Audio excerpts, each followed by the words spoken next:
वाहिगुरु जी का खालसा वाहिगुरु जी की फतेह। गुरु दर ते हाजिर गुरु सवारे खालसा जी, आप जी वडभागे हो जो 8वें पातशाह बाला प्रीतम सतगुरु जिस डिठै सब दुख जाए,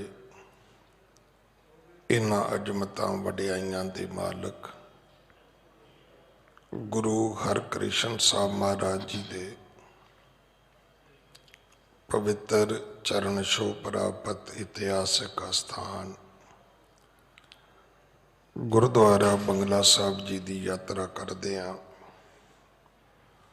जुगो जुग अटल छतर चवर तखत दे मालक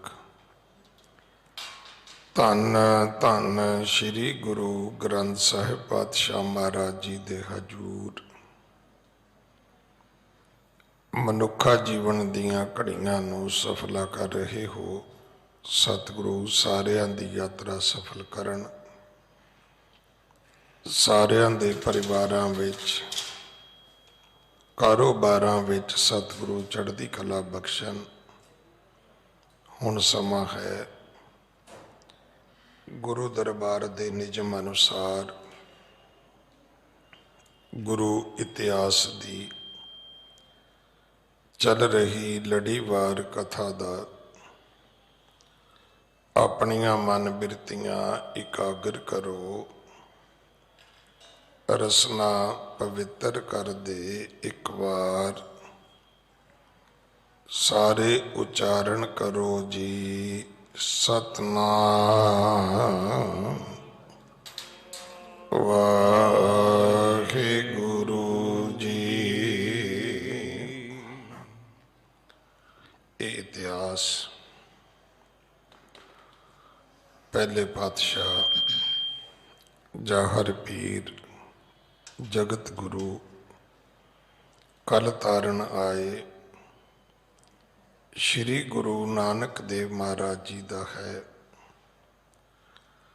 प्रसंग है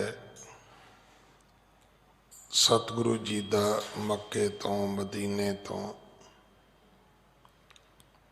सुल्तानपुर आना।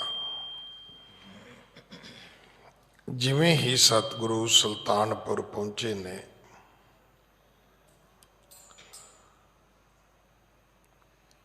उस वक्त तक एक घड़ी रात समा बतीत हो चुकिया सी।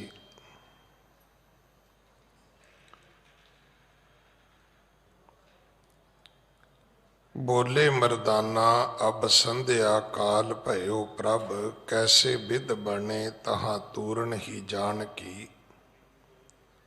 रहो एह ठौर रैन भौर को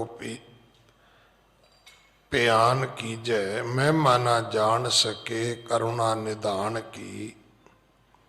गुरु कहें तूरन चलें अब ही पुर सुल्तान, सुसा संग मम बचन है क्यों कर सके सुहान। अस कै गमने तुरत ही हो तो जो संध्या काल, घटी निशा बीती जबे पहुंचे नगर किरपाल। सुल्तानपुर दी नगरी आ गई है। एक घड़ी रात समा बतीत हो चुकिया है। अगली कथा आप जी बड़े प्यार दे नाल सरवण करो। हाँ जी। तुलसा जो दासी सो देख हर खाई कह, बहु जी बधाई तुम प्रात आयो जानिए। बेबे नानकी जी दे घर विच एक बेबे नानकी जी तो उम्र विच जो वड्डी है, एक माई काम करदी है। उहदा नां इतिहास ने तुलसा दासी लिखे है। वेखो किन्ने उहदे उच्चे वड्डे भाग ने कि जदों भी कोई दुनिया ते गुरु नानक साहब की कथा करेगा उत्थे दौलतां दाई ते तुलसा दासी ये दो गरीब ਔਰਤਾਂ ਦਾ ਜ਼ਿਕਰ ਜ਼ਰੂਰ ਹੋਏਗਾ। ਤੁਲਸਾ ਦਾਸੀ ਨੇ ਕੀ ਵੇਖਿਆ? ਤੁਲਸਾ ਜੋ ਦਾਸੀ ਸੋ ਦੇਖ ਹਰ ਖਾਈ ਕਹੈ। ਇੱਕ ਘੜੀ ਰਾਤ ਸ਼ੁਰੂ ਹੋਈ ਹੈ, ਅਜੇ ਅੰਧੇਰਾ ਪੈ ਨੂੰ ਕੋਈ 24 25 23 ਮਿੰਟ ਹੋਏ ਨੇ। ਸਤਿਗੁਰੂ ਵਿਹੜੇ ਵੱਲ ਅੱਗੇ ਵਧੇ ਬੇਬੇ ਨਾਨਕੀ ਦੇ ਘਰ। ਇਸ ਵਡਭਾਗਣ ਦਾਸੀ ਨੇ ਵੇਖਿਆ, ਆਵਾਜ਼ ਦਿੱਤੀ ਹੈ, ਬਹੂ ਜੀ ਵਧਾਈ ਤੁਮ ਭਰਾਤ ਆਇਓ ਜਾਨੀਏ। ਉਹਨੇ ਨਾਨਕੀ ਨਹੀਂ ਕਿਹਾ, ਨਾ ਉਹਨੇ ਬੀਬੀ ਜੀ ਕਿਹਾ, ਨਾ ਉਹਨੇ ਮਾਲਕਣ ਕਿਹਾ। ਕਿਉਂਕਿ ਅੱਜ ਮੈਂ ਤਾਂ ਰੋਜ਼ ਬੇਨਤੀ ਕਰਦਾ ਕਿ ਅਸੀਂ ਆਪਣੇ ਕਲਚਰ ਦਾ ਐਗਰੀਕਲਚਰ ਬਣਾ ਕੇ ਨਾ ਫਿਰ ਉਹਦਾ ਕੁਤਰਾ ਕਰਕੇ, ਤੇ ਜਿਵੇਂ ਪਸ਼ੂਆਂ ਨੂੰ ਚਾਰਾ ਪਾਈਦਾ ਨਾ, ਇਵੇਂ ਉਹਦੇ ਪੱਠੇ ਬਣਾ ਕੇ ਖੁਰਲੀ 'ਚ ਸੁੱਟ ਦਿੱਤੇ ਨੇ ਅਸੀਂ। ਇੱਕ ਸਮਾਂ ਸੀ, ਇੱਕ ਸਲੀਕਾ ਸੀ।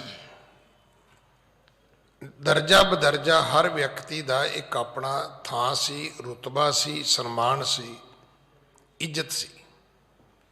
ਗਰੀਬ ਹੋਣਾ ਗੁਨਾਹ ਨਹੀਂ ਹੈ, ਤੇ ਅਮੀਰ ਹੋਣਾ ਕੋਈ ਬਹੁਤ ਵੱਡਾ ਹੰਕਾਰ ਵੀ ਨਹੀਂ ਹੈ। ਇੱਥੇ ਕੀ ਪਤਾ ਲੱਗਦਾ ਕਦੋਂ ਕੋਈ ਅਮੀਰ ਗਰੀਬ ਹੋ ਜਾਏ, ਕਦੋਂ ਕੋਈ ਗਰੀਬ ਅਮੀਰ ਹੋ ਜਾਏ, ਕਦੋਂ ਉਹ ਕੀੜੇ ਨੂੰ ਥਾਪੜਾ ਦਵੇ ਤੇ ਪਾਤਸ਼ਾਹ ਬਣ ਜਾਏ। ਇੱਥੇ ਕੋਈ ਪਤਾ ਨਹੀਂ ਕਿ ਕਦੋਂ ਰਾਜੇ ਜਿਹੜੇ ਵੱਡੇ ਵੱਡੇ ਨੇ ਉਹ ਘਾਈ ਬਣ ਜਾਣ। ਉਹ ਦਾਤੀ ਰੰਬੀ ਲੈ ਕੇ, ਪੱਲੀ ਕੋਈ ਚਾਦਰ ਕੱਪੜਾ ਲੈ ਕੇ ਘਾਹ ਖੋਦਦੇ ਹੋਣ ਵਿਚਾਰੇ। ਇਸ ਤੁਲਸਾ ਦਾਸੀ ਨੇ ਬੇਬੇ ਨਾਨਕੀ ਨੂੰ ਆਵਾਜ਼ ਮਾਰੀ ਹੈ, ਬਹੂ, ਕਿਉਂਕਿ ਘਰ ਦੀ ਬਹੂ ਹੈ ਬੇਬੇ ਨਾਨਕੀ। ਤੁਲਸਾ ਦੀ ਉਮਰ ਵੱਡੀ ਹੈ। ਆਖਿਆ, ਬਹੂ ਵਧਾਈ ਹੋਵੇ, ਭਰਾਤਾ ਆਇਓ ਜਾਨੀਏ। ਤੇ ਵਧਾਈ ਕਾਹਦੀ ਹੈ? ਵੀ ਨਾਨਕੀ ਤੇਰਾ ਭਰਾ ਹੈ। ਇਹ ਜਾਣੀ ਕਿ ਮੈਂ ਵਧਾਈ ਤਾਂ ਦਿੱਤੀ ਹੈ ਵੀ ਤੇਰੇ ਵੀਰ ਨਾਨਕ ਆਏ ਨੇ। ਹਾਂਜੀ। ਧਾਈ ਹਰ ਖਾਈ ਫਨ ਰਾਏ ਮਨ ਪਾਏ, ਮਨੋ ਘਰੀ ਸੁਖ ਦਾਈ ਸੋ ਭਈ ਅਪਰਮਾਨੀਏ। ਧਾਈ ਹਰ ਖਾਈ ਫਨ ਰਾਏ ਮਨ ਪਾਈ ਮਨੋ। ਤੁਲਸਾ ਦਾਸੀ ਕਹਿੰਦੇ ਇਵੇਂ ਦੌੜੀ ਹੈ ਜਿਵੇਂ ਕਿਸੇ ਫਣ ਵਾਲੇ ਸੱਪ ਨੂੰ ਆਪਣੀ ਗਵਾਚੀ ਹੋਈ ਮਣੀ ਵਾਪਸ ਮਿਲ ਜਾਏ। ਉਹ ਸੱਪ ਨੂੰ ਕਿੰਨੀ ਖੁਸ਼ੀ ਹੁੰਦੀ ਹੋਏਗੀ। ਵੇਖੋ, ਇਹ ਕੁਛ ਤਸ਼ਬੀਹਾਂ ਹੁੰਦੀਆਂ ਨੇ, ਕੁਝ ਦ੍ਰਿਸ਼ਟਾਂਤ ਹੁੰਦੇ ਨੇ, ਉਦਾਹਰਨਾਂ ਹੁੰਦੀਆਂ ਨੇ। ਇੱਕ ਗੱਲ ਦੀ ਵੈਲਿਊ ਨੂੰ, ਉਹਦੀ ਕੀਮਤ ਨੂੰ ਦੱਸਣ ਦਾ ਇੱਕ ਤਰੀਕਾ ਹੈ ਕਿ ਤੁਲਸਾ ਦਾਸੀ ਨੂੰ ਇਤਨੀ ਖੁਸ਼ੀ ਹੋਈ ਹੈ ਕਿ ਘਰੀ ਸੁਖਦਾਈ ਸੋ ਭਈ ਅਪਰਮਾਨੀ ਹੈ, ਕਿ ਅੱਜ ਇਸ ਘਰ ਦੇ ਵਿੱਚ ਇੱਕ ਸੁੱਖ ਦੀ ਘੜੀ ਆਈ ਹੈ। ਅੱਜ ਇਸ ਘਰ ਦੇ ਵਿੱਚ ਸੁੱਖ ਦਾ ਸਮਾਂ ਆਇਆ ਹੈ ਕਿ ਜਦੋਂ ਰੱਬ ਰੂਪ ਇਸ ਨਾਨਕੀ ਦਾ ਵੀਰ ਨਾਨਕ ਇਸ ਘਰ ਵਿੱਚ ਪਹੁੰਚਿਆ। ਹਾਂਜੀ। ਦੇਖ ਨਿਜ ਭਾਈ ਪਦ ਪੰਕਜ, ਲਪਟਾਈ ਗੁਰੂ ਹਾਥ ਸੋ ਊਚਾਈ, ਸਨਮਾਨਤ ਮਹਾਨੀਏ। ਦੇਖ ਨਿਜ ਭਾਈ, ਬੇਬੇ ਨਾਨਕੀ ਨੇ ਆਪਣੇ ਭਰਾ ਨੂੰ ਵੇਖਿਆ। ਪਦ ਕੰਜ ਲਪਟਾਈ, 5 ਸਾਲ ਵੱਡੀ ਸੀ, ਪਰ ਉਸ ਵੱਡੇ ਹੋਣ ਦੀ ਉਸ ਮਰਿਆਦਾ ਨੂੰ ਤੋੜ ਕੇ ਗੁਰੂ ਦੇ ਕਮਲ ਰੂਪੀ ਚਰਨਾਂ ਨੂੰ ਲਿਪਟ ਗਈ, ਮੱਥਾ ਵੀ ਟੇਕਿਆ। ਗੁਰੂ ਹਾਥ ਸੋ ਉਚਾਈ, ਗੁਰੂ ਨਾਨਕ ਸਾਹਿਬ ਨੇ ਬੇਬੇ ਨਾਨਕੀ ਨੂੰ ਆਪਣੇ ਕਰ ਕਮਲਾਂ ਨਾਲ ਉੱਪਰ ਉਠਾਇਆ। ਸਨਮਾਨਤ ਮਹਾਨੀਏ, ਆਖਿਆ ਭੈਣ ਤੂੰ ਵੱਡੇ ਸਨਮਾਨ ਦੀ ਹੱਕਦਾਰ ਹੈ। ਵੱਡੀ ਭੈਣ ਬੇਬੇ ਨਾਨਕੀ ਸੀ, ਔਰ ਉਹ ਹਮੇਸ਼ਾ ਵੱਡਿਆਂ ਵਾਲੀ ਜ਼ਿੰਮੇਵਾਰੀ ਨਿਭਾਉਂਦੀ ਸੀ। ਆਪਾਂ ਨਾ ਕਦੇ ਕਦੇ ਟੀਵੀ ਤੇ ਸੁਣਦੇ ਆ ਕਿ ਅੱਜ ਕੈਪਟਨ ਨੇ ਕੈਪਟਨ ਵਾਲੀ ਪਾਰੀ ਖੇਡੀ ਹੈ। ਕੈਪਟਨ ਹੋਣਾ ਟੀਮ ਦੇ ਕੋਈ ਵੱਡੀ ਗੱਲ ਨਹੀਂ ਹੈ, ਪਰ ਕਦੇ ਉਹ ਕੈਪਟਨ ਵਾਲੀ ਪਾਰੀ ਖੇਡੇ ਕਿ ਮੈਚ ਜਿਤਾ ਦੇਵੇ, ਇਹ ਬੜੀ ਵੱਡੀ ਗੱਲ ਹੈ। ਘਰ 'ਚ ਵੱਡੇ ਤਾਂ ਬੜੇ ਹੁੰਦੇ ਨੇ ਲੋਕ, ਪਰ ਵੱਡਿਆਂ ਵਾਲੀਆਂ ਜ਼ਿੰਮੇਵਾਰੀਆਂ ਨਿਭਾਉਣੀਆਂ ਸਾਰਿਆਂ ਦੇ ਹਿੱਸੇ ਵਿੱਚ ਨਹੀਂ ਆਈਆਂ। ਵੱਡੇ ਹੋ ਕੇ ਵੱਡੀਆਂ ਗੱਲਾਂ ਕਰਨੀਆਂ, ਇਹ ਗੱਲ ਸਾਰਿਆਂ ਦੇ ਹਿੱਸੇ ਵਿੱਚ ਨਹੀਂ ਆਉਂਦੀ। ਵੱਡੇ ਹੋ ਕੇ ਵੱਡੇ ਫਰਜ਼ਾਂ ਦੀ ਅਦਾਇਗੀ ਕਰਨਾ, ਇਹ ਸਾਰਿਆਂ ਦੇ ਹਿੱਸੇ ਵਿੱਚ ਨਹੀਂ ਆਇਆ। ਕਈ ਤੁਸੀਂ ਘਰ 'ਚ ਵੱਡੇ ਵੇਖੋਗੇ ਬਿਲਕੁਲ ਕਮਲੇ ਰਮਲੇ, ਕੋਈ ਰਿਸਪੌਂਸਿਬਿਲਟੀ ਨਹੀਂ, ਕੋਈ ਜ਼ਿੰਮੇਵਾਰੀ ਨਹੀਂ, ਕੋਈ ਜ਼ਿੰਮੇਵਾਰੀ ਦਾ ਅਹਿਸਾਸ ਨਹੀਂ। ਇੱਥੋਂ ਤੱਕ ਉਹਨਾਂ ਨੂੰ ਆਪਣੇ ਵੱਡੇ ਹੋਣ ਦਾ ਵੀ ਕੋਈ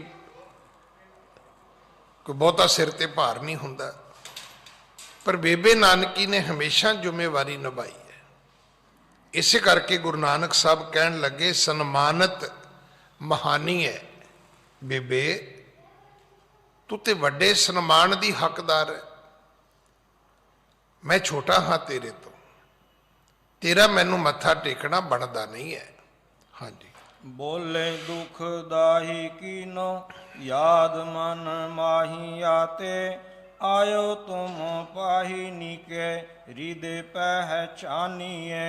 ਬੋਲੇ ਦੁੱਖ ਦਾਹੀ, ਦੁੱਖਾਂ ਨੂੰ ਸਾੜ ਦੇਣ ਵਾਲੇ।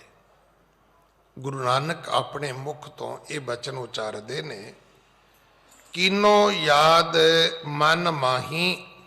ਭੈਣ, ਤੂੰ ਆਪਣੇ ਮਨ ਵਿੱਚ ਸਾਨੂੰ ਯਾਦ ਕੀਤਾ ਸੀ। ਜਾਂ ਤੇ ਆਇਓ ਤੁਮ ਪਾਹੀ, ਇਸੇ ਕਰਕੇ ਮੈਂ ਤੁਹਾਡੇ ਕੋਲ ਆ ਗਿਆ।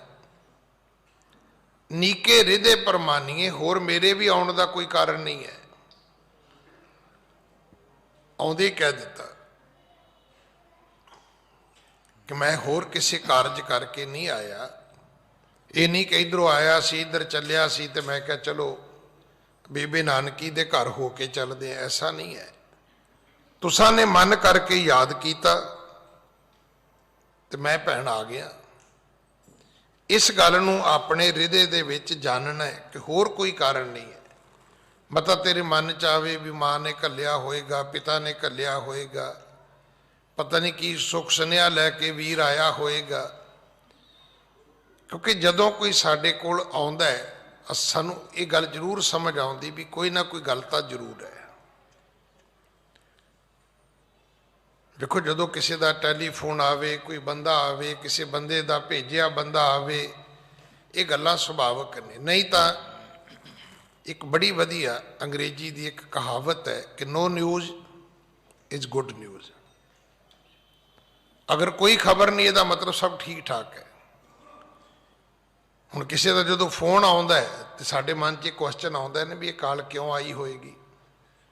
ਸਵੇਰੇ ਸਵੇਰੇ 5 ਵਜੇ ਫੋਨ ਆ ਗਿਆ, ਰਾਤੀ 11 ਵਜੇ ਫੋਨ ਕਿਉਂ ਆਇਆ। ਪਰ ਜੇ ਨਹੀਂ ਫੋਨ ਆਇਆ ਤੇ ਇਹਦਾ ਮਤਲਬ ਸਭ ਠੀਕ ਹੈ। ਸਤਿਗੁਰੂ ਨੇ ਪਹਿਲਾਂ ਦੱਸਿਆ। ਹੁਣ ਇਹ ਕਿੰਨੀਆਂ ਗੱਲਾਂ ਨੇ ਜਿਹੜੀਆਂ ਸਾਨੂੰ ਸਿੱਖਣ ਦੀ ਲੋੜ ਹੈ। ਅਸੀਂ ਤਾਂ ਫਤਿਹ ਤੋਂ ਹੀ ਨਹੀਂ ਸਿੱਖਿਆ। ਗੁਰੂ ਨੇ ਹੁਕਮ ਕੀਤਾ ਸੀ ਵੀ ਜਦੋਂ ਤੈਨੂੰ ਕੋਈ ਬੰਦਾ ਮਿਲੇ ਤੂੰ ਫਤਿਹ ਬੁਲਾਉਣੀ ਹੈ। ਫਤਿਹ ਬੁਲਾਉਣ ਦਾ ਭਾਵ ਹੈ ਆਪਣੀ ਇੰਟਰੋਡਕਸ਼ਨ ਦੇਣੀ, ਅਗਲੇ ਨੂੰ ਦੱਸਣਾ ਕਿ ਵਾਹਿਗੁਰੂ ਜੀ ਕਾ ਖਾਲਸਾ, ਵੀ ਮੈਂ ਕਰਮਕਾਂਡੀ ਵਹਿਮੀ ਭਰਮੀ ਬੰਦਾ ਨਹੀਂ ਆ। ਐਵੇਂ ਮੜੀਆਂ ਮਸਾਣੀਆਂ ਨੂੰ ਮੱਥੇ ਟੇਕਣ ਵਾਲਾ, ਐਵੇਂ ਬਾਬਿਆਂ ਦੇ ਮਗਰ ਤੁਰਨ ਵਾਲਾ ਮੈਂ ਨਹੀਂ ਆ। ਵਾਹਿਗੁਰੂ ਜੀ ਕਾ ਖਾਲਸਾ, ਅੱਗੇ ਕੀ ਹੈ? ਵਾਹਿਗੁਰੂ ਜੀ ਕੀ ਫਤਿਹ। ਮੇਰੀ ਹਰ ਜਿੱਤ, ਮੇਰੀ ਹਰ ਪ੍ਰਾਪਤੀ, ਮੇਰੀ ਹਰ ਅਚੀਵਮੈਂਟ ਜਿਹੜੀ ਹੈ ਉਹ ਮੇਰੇ ਵਾਹਿਗੁਰੂ ਦੀ ਹੈ। ਉਹਦੇ ਵਿੱਚ ਮੇਰਾ ਅਹੰਗ ਨਹੀਂ ਹੈ, ਮੇਰੀ ਹਉਮੈ ਨਹੀਂ ਹੈ, ਮੈਂ ਨਹੀਂ ਆ ਉਹਦੇ ਵਿੱਚ। ਜਿਵੇਂ ਗੁਰੂ ਕਲਗੀਧਰ ਪਿਤਾ ਮਹਾਰਾਜ ਕਹਿੰਦੇ ਨੇ ਨਾ, ਭਈ ਜੀਤ ਮੇਰੀ ਕਿਰਪਾ ਕਾਲ ਕੇਰੀ। ਜੇ ਵਾਹਿਗੁਰੂ ਤੂੰ ਕਿਰਪਾ ਨਾ ਕਰਦਾ ਤੇ ਮੇਰੀ ਜਿੱਤ ਕਿਵੇਂ ਹੋ ਸਕਦੀ ਸੀ। ਤੇਰੀ ਕਿਰਪਾ ਨਾਲ ਇਹ ਮੈਨੂੰ ਫਤਿਹ ਮਿਲੀ ਹੈ। ਬਿਲਕੁਲ ਇਸੇ ਤਰ੍ਹਾਂ ਗੱਲ ਨੂੰ ਬੜੇ ਸ਼ਾਰਟ ਵਿੱਚ ਕਰਨਾ ਚਾਹੀਦਾ। ਹੁਣ ਸਾਡੀ ਗਲਤੀ ਕੀ ਹੈ? ਸਾਡੀ ਗਲਤੀ ਵੀ ਜਦੋਂ ਅਸੀਂ ਫੋਨ ਮਿਲਾਉਂਦੇ ਆ, ਕੌਣ ਬੋਲਦਾ ਹੈ? ਹੁਣ ਕਈ ਤੇ ਚੰਗੇ ਹੁੰਦੇ ਨੇ, ਉਹ ਤੇ ਵਿਚਾਰੇ ਠੀਕ ਕਹਿ ਦਿੰਦੇ ਨੇ, ਤੇ ਕਈ ਸਾਡੇ ਵੀ ਅੱਗੋਂ ਉਸਤਾਦ ਹੁੰਦੇ ਨੇ, ਉਹ ਕਹਿੰਦੇ ਤੂੰ ਦੱਸ ਤੈਨੂੰ ਕੀ ਕੰਮ ਹੈ। ਚਾਹੀਦਾ ਹੀ ਹੈ ਕਿ ਮੈਂ ਰਣਜੀਤ ਸਿੰਘ ਬੋਲਦਾ ਜੀ, ਆਪ ਜੀ ਕੌਣ ਬੋਲਦੇ ਹੋ? ਅਸੀਂ ਜਦੋਂ ਵੀ ਕਿਸੇ ਨੂੰ ਮਿਲਦੇ ਹਾਂ, ਅਸੀਂ ਅਗਲੇ ਨੂੰ ਪੁੱਛਦੇ ਹਾਂ, ਭਾਜੀ ਤੁਹਾਡਾ ਨਾਂ ਕੀ ਹੈ? ਕਦੇ ਕਿਸੇ ਗੋਰੇ ਨੂੰ ਮਿਲੇ ਹੋ ਜੇ, ਗੋਰਾ ਪਹਿਲਾਂ ਆਪਣਾ ਨਾਮ ਦੱਸੇਗਾ, ਫਿਰ ਤੁਹਾਡਾ ਪੁੱਛੇਗਾ। ਹੁਣ ਇਹ ਮਤ ਸੋਚੋ ਵੀ ਇਹ ਕਲਚਰ ਗੋਰਿਆਂ ਤੋਂ ਆਇਆ, ਇਹ ਕਲਚਰ ਤੇ ਸਾਡਾ ਆਪਣਾ ਹੈ। ਗੁਰੂ ਨੇ ਕਿਹਾ ਸੀ ਵੀ ਤੂੰ ਪਹਿਲਾਂ ਫਤਿਹ ਬੁਲਾਉਣੀ ਹੈ, ਪਹਿਲਾਂ ਕਹਿਣਾ ਹੈ ਵਾਹਿਗੁਰੂ ਜੀ ਕਾ ਖਾਲਸਾ, ਆਪਣਾ ਨਾਮ ਪਹਿਲਾਂ ਦੱਸਣਾ ਹੈ। ਗੁਰੂ ਸਾਹਿਬ ਆਏ ਨੇ, ਆਉਂਦੇ ਹੀ ਕਹਿ ਦਿੱਤਾ ਵੀ ਭੈਣ ਮੈਂ ਇਸ ਕਰਕੇ ਆਇਆ, ਹੋਰ ਇਹਦਾ ਕੋਈ ਕਾਰਨ ਨਹੀਂ ਹੈ। ਤੇਰੇ ਮਨ 'ਚ ਉਹ ਨਾ ਹੋਵੇ ਵੀ ਕਈ ਸਵਾਲ ਹੀ ਬਣੇ ਰਹਿਣ ਸਾਰੀ ਰਾਤ ਵੀ ਚਲੋ ਹੁਣ ਤੇ ਲੇਟ ਆਏ ਨੇ, ਸਵੇਰੇ ਪੁੱਛੂੰਗੀ ਵੀ ਰਾਤ ਨੂੰ ਵੀਰ ਕਿੱਥੋਂ ਆਇਆ, ਤੂੰ ਕਿਵੇਂ ਆਇਆ, ਮਾਂ ਨੇ ਕੋਈ ਸੁੱਖ ਸੁਨੇਹਾ ਦਿੱਤਾ, ਸਭ ਠੀਕ ਠਾਕ ਹੈ ਤਲਵੰਡੀ ਦੇ ਵਿੱਚ। ਉਹਨਾਂ ਸਾਰੀਆਂ ਗੱਲਾਂ ਨੂੰ ਵਿਰਾਮ ਦੇ ਦਿੱਤਾ। ਆਖਿਆ ਕਿ ਬੋਲੇ ਦੁਖ ਦਾਹੀ ਕੀਨੋ ਯਾਦ ਮਨ ਮਾਹੀ, ਜਾਂ ਤੇ ਆਇਓ ਤੁਮ ਪਾਹੀ ਨੀਕੇ ਹਿਰਦੇ ਪਹਿਚਾਨੀਏ। ਭੈਣ ਮੇਰੇ ਆਉਣ ਦਾ ਕਾਰਨ ਤੇਰਾ ਯਾਦ ਕਰਨਾ, ਤੂੰ ਕੀਤਾ ਯਾਦ ਤੇ ਮੈਂ ਆ ਗਿਆ। ਭਾਵੇਂ ਦੇ ਚ ਹੋਰ ਕੋਈ ਸਵਾਲ ਜਵਾਬ ਹੈ ਹੀ ਨਹੀਂ ਕੋਈ। ਹਾਂਜੀ। ਮੰਚ ਡਸਾਇਓ ਬੈਸ ਗਏ, ਬੋਲੇ ਬਹੁਰ ਕਿਰਪਾਲ। ਭੈਣ ਬੇਬੇ ਨਾਨਕੀ ਨੇ ਉਸੇ ਵਕਤ ਇੱਕ ਪਲੰਗ, ਇੱਕ ਮੰਜਾ ਡਾਇਆ, ਉਹਦੇ ਤੇ ਬਿਸਤਰ ਵਿਛਾਇਆ, ਇੱਕ ਪਲੰਗ ਡਸਵਾ ਕੇ ਸਤਿਗੁਰੂ ਗੁਰੂ ਨਾਨਕ ਸਾਹਿਬ ਜੀ ਨੂੰ ਬਿਠਾਇਆ। ਬੋਲੇ ਬਹੁਰ ਕਿਰਪਾਲ। ਤੇ ਬੈਠਣ ਤੋਂ ਬਾਅਦ ਸਤਿਗੁਰੂ ਜੀ ਨੇ ਫਿਰ ਮੁੜ ਬਚਨ ਕੀਤੇ। ਹਾਂਜੀ। ਕਹੋ ਸੁਸਾ ਨਿਜ ਕਾਜ ਅਬ ਪੂਰੈ ਸੋ ਤਤਕਾਲ। ਹੁਣ ਭੈਣ ਤੂੰ ਦੱਸ ਵੀ ਤੂੰ ਯਾਦ ਕਿਵੇਂ ਕੀਤਾ? ਯਾਦ ਤੂੰ ਕੀਤਾ, ਮੈਂ ਆ ਗਿਆ। ਹੁਣ ਦੱਸ ਯਾਦ ਕਰਨ ਦਾ ਕਾਰਨ ਕੋਈ ਬਿਰਹਾ ਸੀ, ਕੋਈ ਕਾਰਨ ਸੀ, ਕੋਈ ਮਨ ਬਹਿਬਲ ਹੋਇਆ, ਕੀ ਕਾਰਨ ਕਿ ਤੁਸਾਂ ਨੇ ਯਾਦ ਕੀਤਾ? ਦੱਸੋ ਭੈਣ, ਮੈਂ ਆ ਗਿਆ। ਹਾਂਜੀ। ਨਾਨਕੀ ਕਹਿਤ ਚਿਤ ਚਾਹੇ ਦਰਸਨ ਹਿਤ, ਕੀਨੋ ਚਿਤ ਮਿਲੇ ਬਿਨ ਬਰਖ ਬਿਹਾਏ ਹੈ। ਬੇਬੇ ਨਾਨਕੀ ਕਹਿਣ ਲੱਗੀ ਵੀਰ ਕੰਮ ਤਾਂ ਕੋਈ ਨਹੀਂ, ਗੱਲ ਸਿਰਫ ਇੰਨੀ ਹੈ ਵੀ ਕਈ ਸਾਲ ਹੋ ਗਏ ਨੇ ਮੈਂ ਤੇਰੇ ਦਰਸ਼ਨ ਹੀ ਨਹੀਂ ਕੀਤੇ। ਤੇ ਦਾਸ ਦੀ ਹਮੇਸ਼ਾ ਬੇਨਤੀ ਹੁੰਦੀ ਵੀ ਜਿਹੜੀ ਚਾਹ ਹੈ ਨਾ, ਉਹ ਸਿਰਫ ਦਰਸ਼ਨਾਂ ਦੀ ਹੈ।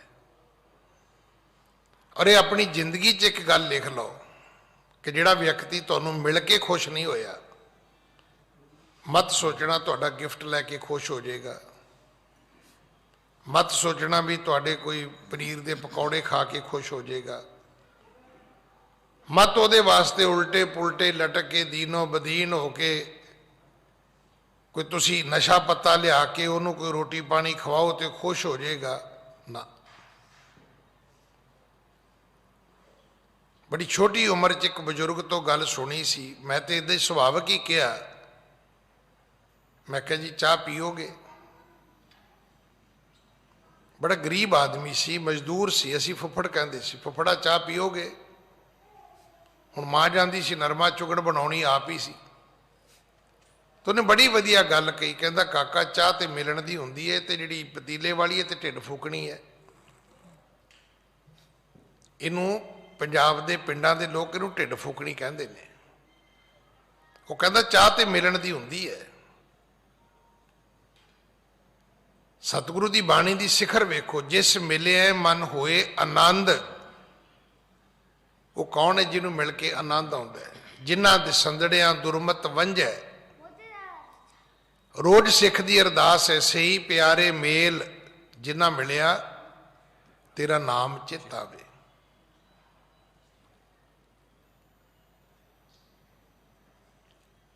ਅੱਗੋਂ ਬੇਬੇ ਨਾਨਕੀ ਕਹਿਣ ਲੱਗੀ, ਵੀਰ ਸਾਲਾਂ ਬੱਧੀ ਸਮਾਂ ਬਤੀਤ ਹੋ ਗਿਆ, ਕੰਮ ਤੇ ਮੈਨੂੰ ਵੀ ਕੋਈ ਨਹੀਂ ਹੈ, ਵੀ ਮੈਂ ਕੰਮ ਕਰਕੇ ਯਾਦ ਨਹੀਂ ਕੀਤੇ। ਇਹਦਾ ਜਿਹੜੀ ਮੈਂ ਬੇਨਤੀਆਂ ਕੀਤੀਆਂ ਨੇ ਇਹਦਾ ਅਰਥ ਇਹ ਨਹੀਂ ਹੈ ਕਿ ਅਸੀਂ ਆਪਸ ਵਿੱਚ ਭੈਣਾਂ ਭਰਾਵਾਂ ਨੂੰ ਕੋਈ ਕੰਮ ਨਹੀਂ ਹੋਣਾ ਚਾਹੀਦਾ। ਵੇਖੋ, ਮੇਰੀ ਥਿਊਰੀ ਤੇ ਇਹ ਹੈ ਵੀ ਜੇ ਕਿਸੇ ਨੇ ਤੁਹਾਡੇ ਕੰਮ ਨਹੀਂ ਆਉਣਾ ਤੇ ਉਹਨਾਂ ਸਕਿਆਂ ਦੇ ਸੱਕ ਵੀ ਨਹੀਂ ਲਾਉਣੇ। ਇਹੋ ਜੀ ਦੋਸਤੀ, ਮਿੱਤਰਤਾਈ, ਭਰਾਤਰੀ ਭਾਵ ਕੀ ਕਰਨੀ ਹੈ ਕਿ ਮੈਂ ਤੁਹਾਡੇ ਕੰਮ ਨਾ ਆਵਾਂ, ਤੁਸੀਂ ਮੇਰੇ ਕੰਮ ਨਾ ਆਓ। ਕੰਮ ਵੇਲੇ ਮੈਂ ਤੁਹਾਨੂੰ ਕੰਮ ਕਹਿਣ ਲੱਗਿਆ ਸ਼ਰਮਾਵਾਂ ਤੇ ਤੁਸੀਂ ਕਹੋ ਤੇ ਮੈਂ ਅੱਗੋਂ ਆਨਾਕਾਨੀ ਕਰਾਂ। ਫਿਰ ਇਹੋ ਜੀ ਰਿਸ਼ਤੇਦਾਰੀ ਭੈਣਾਂ ਭਰਾਵਾਂ ਵਾਲੀ ਜਿਹੜੀ ਹੈ ਨਾ, ਇਹਦੀ ਸਾਂਝ ਦੀ ਲੋੜ ਵੀ ਕੋਈ ਨਹੀਂ ਹੈ। ਇਹ ਸਾਰਾ ਕੁਝ ਬਣਾਇਆ ਹੀ ਇਸੇ ਕਰਕੇ ਜਾਂਦਾ ਹੈ। ਗੁਰੂ ਨਾਨਕ ਸਾਹਿਬ ਨੇ ਠੱਗ ਨੂੰ ਕਿਹਾ ਸੀ, ਉਹ ਠੱਗਾ ਤੂੰ ਕਹਿੰਦਾ ਮੈਂ ਸੱਜਣ ਆ, ਤੇ ਤੈਨੂੰ ਪਤਾ ਸੱਜਣ ਦੀ ਪਰਿਭਾਸ਼ਾ ਕੀ ਹੈ, ਸੱਜਣ ਦੀ ਤਾਰੀਫ ਕੀ ਹੈ। ਸੱਜਣ ਸਹੀ ਨਾਲ ਮੈਂ ਚੱਲਦਿਆਂ ਨਾਲ ਚਲਨ। ਸੱਜਣ ਹੁੰਦੇ ਨੇ ਜਿਹੜੇ ਨਾਲ ਤੁਰਨ। ਤੇ ਜਿੱਥੇ ਲੇਖਾ ਮੰਗੀ ਹੈ ਤਿੱਥੇ ਖੜੇ ਦਸਨ। ਆਵੇ ਲੇਖਾ ਦੇਣ ਦੀ ਵਾਰੀ, ਕਿਤੇ ਖੂਨ ਦੀ ਲੋੜ ਪਵੇ ਤੇ ਕਵੇ ਜੀ ਪਹਿਲੀ ਬੋਤਲ ਤਾਂ ਮੇਰੀ ਲਓ, ਬਾਕੀ ਪ੍ਰਬੰਧ ਕਰਦੇ ਆਪਾਂ। ਕਿਤੇ ਲੈਣ ਦੇਣ ਦੀ ਵਾਰੀ ਆਵੇ ਤੇ ਚੈੱਕ ਬੁੱਕ ਕੱਢ ਕੇ ਖੜਾ ਹੋਵੇ, ਦੱਸੋ ਜੀ ਕਿੰਨੇ ਦਾ ਚੈੱਕ, ਮੈਂ ਭਰਦਾ ਜੀ, ਬਾਕੀ ਗੱਲਾਂ ਬਾਅਦ ਚ ਕਰਾਂਗੇ ਆਪਾਂ। ਤੇ ਇੱਥੇ ਤੁਸੀਂ ਕਦੇ ਲੋੜ ਪੈ ਗਈ ਤੁਹਾਨੂੰ, ਤੁਸੀਂ ਕਿਸੇ ਰਿਸ਼ਤੇਦਾਰ ਨੂੰ ਫੋਨ ਕਰਿਓ, ਉਹ ਨਹੀਂ ਜੀ ਸਾਨੂੰ ਤਾਂ ਸ਼ੂਗਰ ਹੈ ਜੀ, ਵੀ ਖਾਣ ਪੀਣ ਵੇਲੇ ਤੇ ਸ਼ੂਗਰ ਕਦੇ ਨਹੀਂ ਹੋਈ ਤੁਹਾਨੂੰ। ਜੇ ਬਲੱਡ ਦੀ ਲੋੜ ਪੈ ਗਈ ਤੇ ਸ਼ੂਗਰ ਹੋ ਗਈ। ਜਦੋਂ ਵਿਆਹ ਸ਼ਾਦੀ ਤੇ ਸੱਦੇ ਉਦੋਂ ਨੇ ਕਿਹਾ ਵੀ ਮੈਨੂੰ ਸ਼ੂਗਰ ਹੈ ਜੀ, ਮੈਂ ਨਹੀਂ ਆਉਣਾ, ਮੈਂ ਕਿਹੜਾ ਉੱਥੇ ਕੁਝ ਖਾਣਾ ਪੀਣਾ ਹੈ। ਉਦੋਂ ਭਾਵੇਂ ਮੁੜ ਕੇ ਸ਼ੂਗਰ ਦੇ ਟੀਕੇ ਲਵਾਉਣੇ ਪੈਣ ਘਰ ਜਾ ਕੇ, ਵੀ ਖਾਣਾ ਅੱਗੇ ਬਹਿ ਕੇ ਹੈ। ਪਰ ਜਦੋਂ ਅਗਲੇ ਨੂੰ ਕੰਮ ਵਾਰੀ ਆਈ ਤੇ ਉਦੋਂ ਫਿਰ ਆਨਾਕਾਨੀ। ਇਹ ਦੁਨੀਆਦਾਰੀ ਦਾ ਸੁਭਾਅ ਹੈ। ਪਰ ਜੇ ਸੱਜਣਤਾਈ ਦੀ ਤੁਸੀਂ ਤਾਰੀਫ ਲੱਭਣੀ ਹੈ ਤਾਂ ਸਿਰਫ ਇਹੋ ਹੀ ਹੈ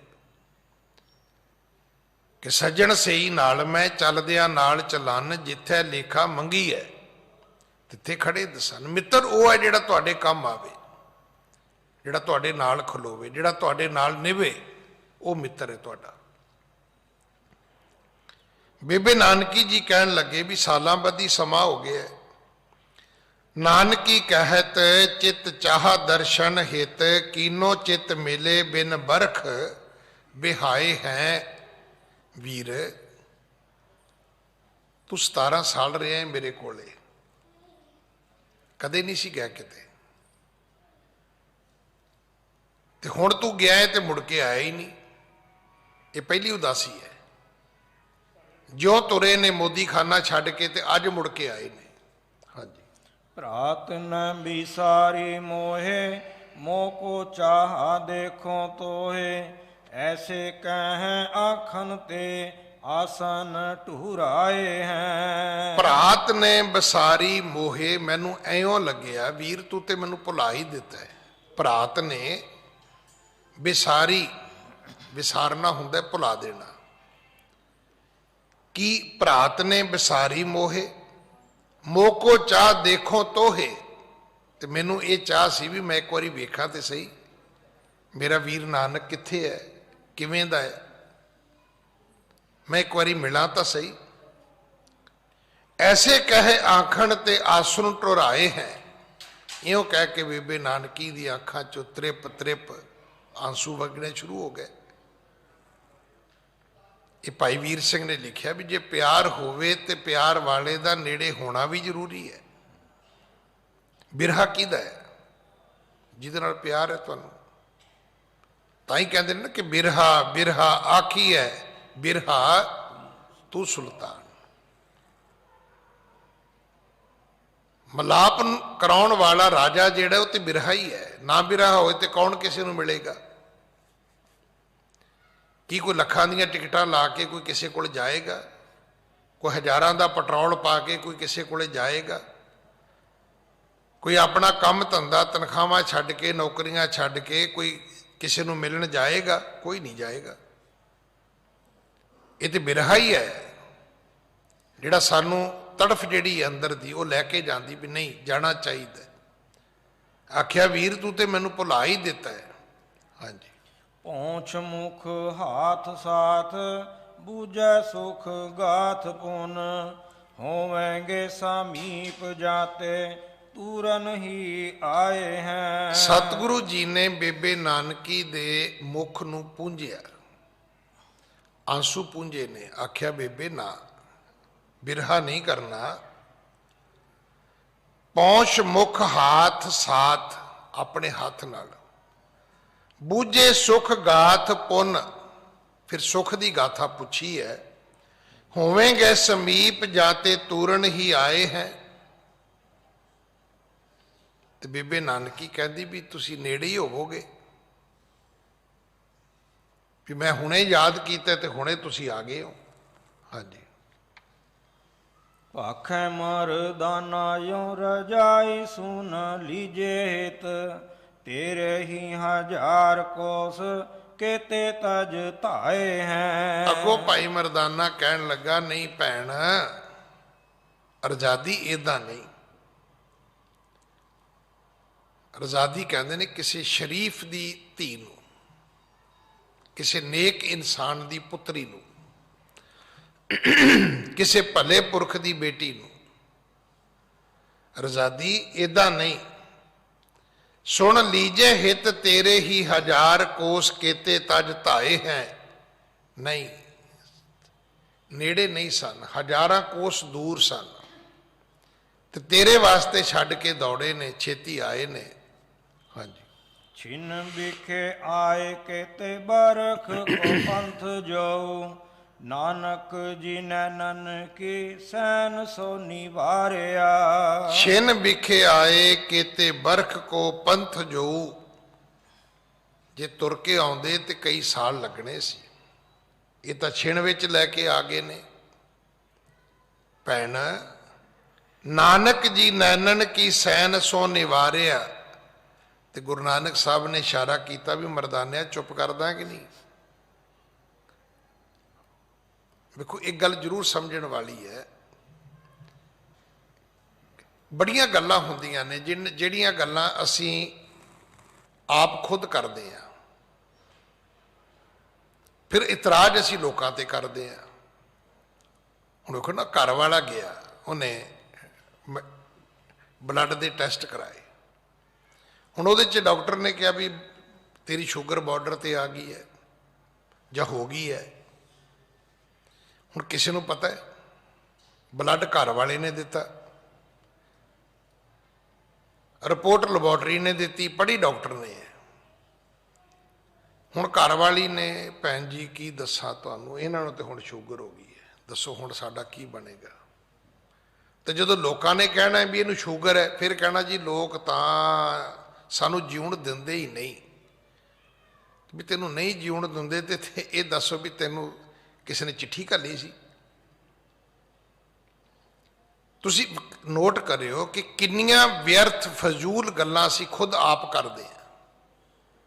ਆਪਣੇ ਤਾਣੇ ਬਾਣੇ ਦੇ ਵਿੱਚ ਫਸੇ, ਫਿਰ ਅਸੀਂ ਸਾਰੀ ਉਮਰ ਅਸੀਂ ਉਹਦਾ ਸੰਤਾਪ ਭੋਗਦੇ ਹਾਂ। ਗੁਰੂ ਦੀ ਗੱਲ ਤੇ ਅਸੀਂ ਨਾ ਸੁਣਨੀ ਨਾ ਮੰਨਣੀ। ਗੁਰੂ ਨੇ ਤੇ ਕਿਹਾ ਸੀ ਭਾਈ ਦੁੱਖ ਸੁੱਖ ਮੇਰੇ ਨਾਲ ਕਰਿਆ ਕਰ। ਤਾਣ ਦੀ ਬਾਣ ਤੂੰ ਹੈ ਮੇਰੇ ਸੁਆਮੀ, ਮੈਂ ਤੁਧ ਆਗੇ ਅਰਦਾਸ, ਮੈਂ ਹੋਰ ਥਾਉ ਨਾਹੀ, ਜਿਸ ਪੈ ਕਰੋ ਬੇਨੰਤੀ, ਮੇਰਾ ਦੁੱਖ ਸੁੱਖ ਤੁਝ ਹੀ ਪਾਸ। ਦੁੱਖ ਸੁੱਖ ਦੀ ਗੱਲ ਆਪਣੇ ਇਸ਼ਟ ਨਾਲ ਕਰਿਆ ਕਰੋ, ਦੁਨੀਆ ਦਾ ਕੀ ਲੈਣਾ ਦੇਣਾ ਹੈ। ਹੁਣ ਮੈਂ ਕਿਸੇ ਨੂੰ ਕਹਿ ਵੀ ਦਿਆਂ ਮੇਰੇ ਕੋਲ ਪੈਸੇ ਹੈ ਨਹੀਂ, ਤੇ ਕਿਹੜਾ ਮੈਨੂੰ ਬਲੈਂਕ ਚੈੱਕ ਦੇ ਕੇ ਜਾਏਗਾ ਜੀ? ਕੋਈ ਦਿੰਦਾ? ਜਿਹੜਾ ਕਦੇ ਥੋੜੇ ਬਹੁਤੇ ਧਾਰੇ ਸੁਧਾਰੇ ਦਿੰਦਾ ਹੋਏਗਾ, ਉਹਨੇ ਵੀ ਹੱਥ ਘੁੱਟ ਲੈਣਾ ਵੀ ਬਾਬਾ ਜੀ ਦਾ ਤਾਂ ਕੰਮ ਹੋ ਗਿਆ। ਜਿਹੜੇ ਬਚਦੇ ਉਹੀ ਬਚਾਓ।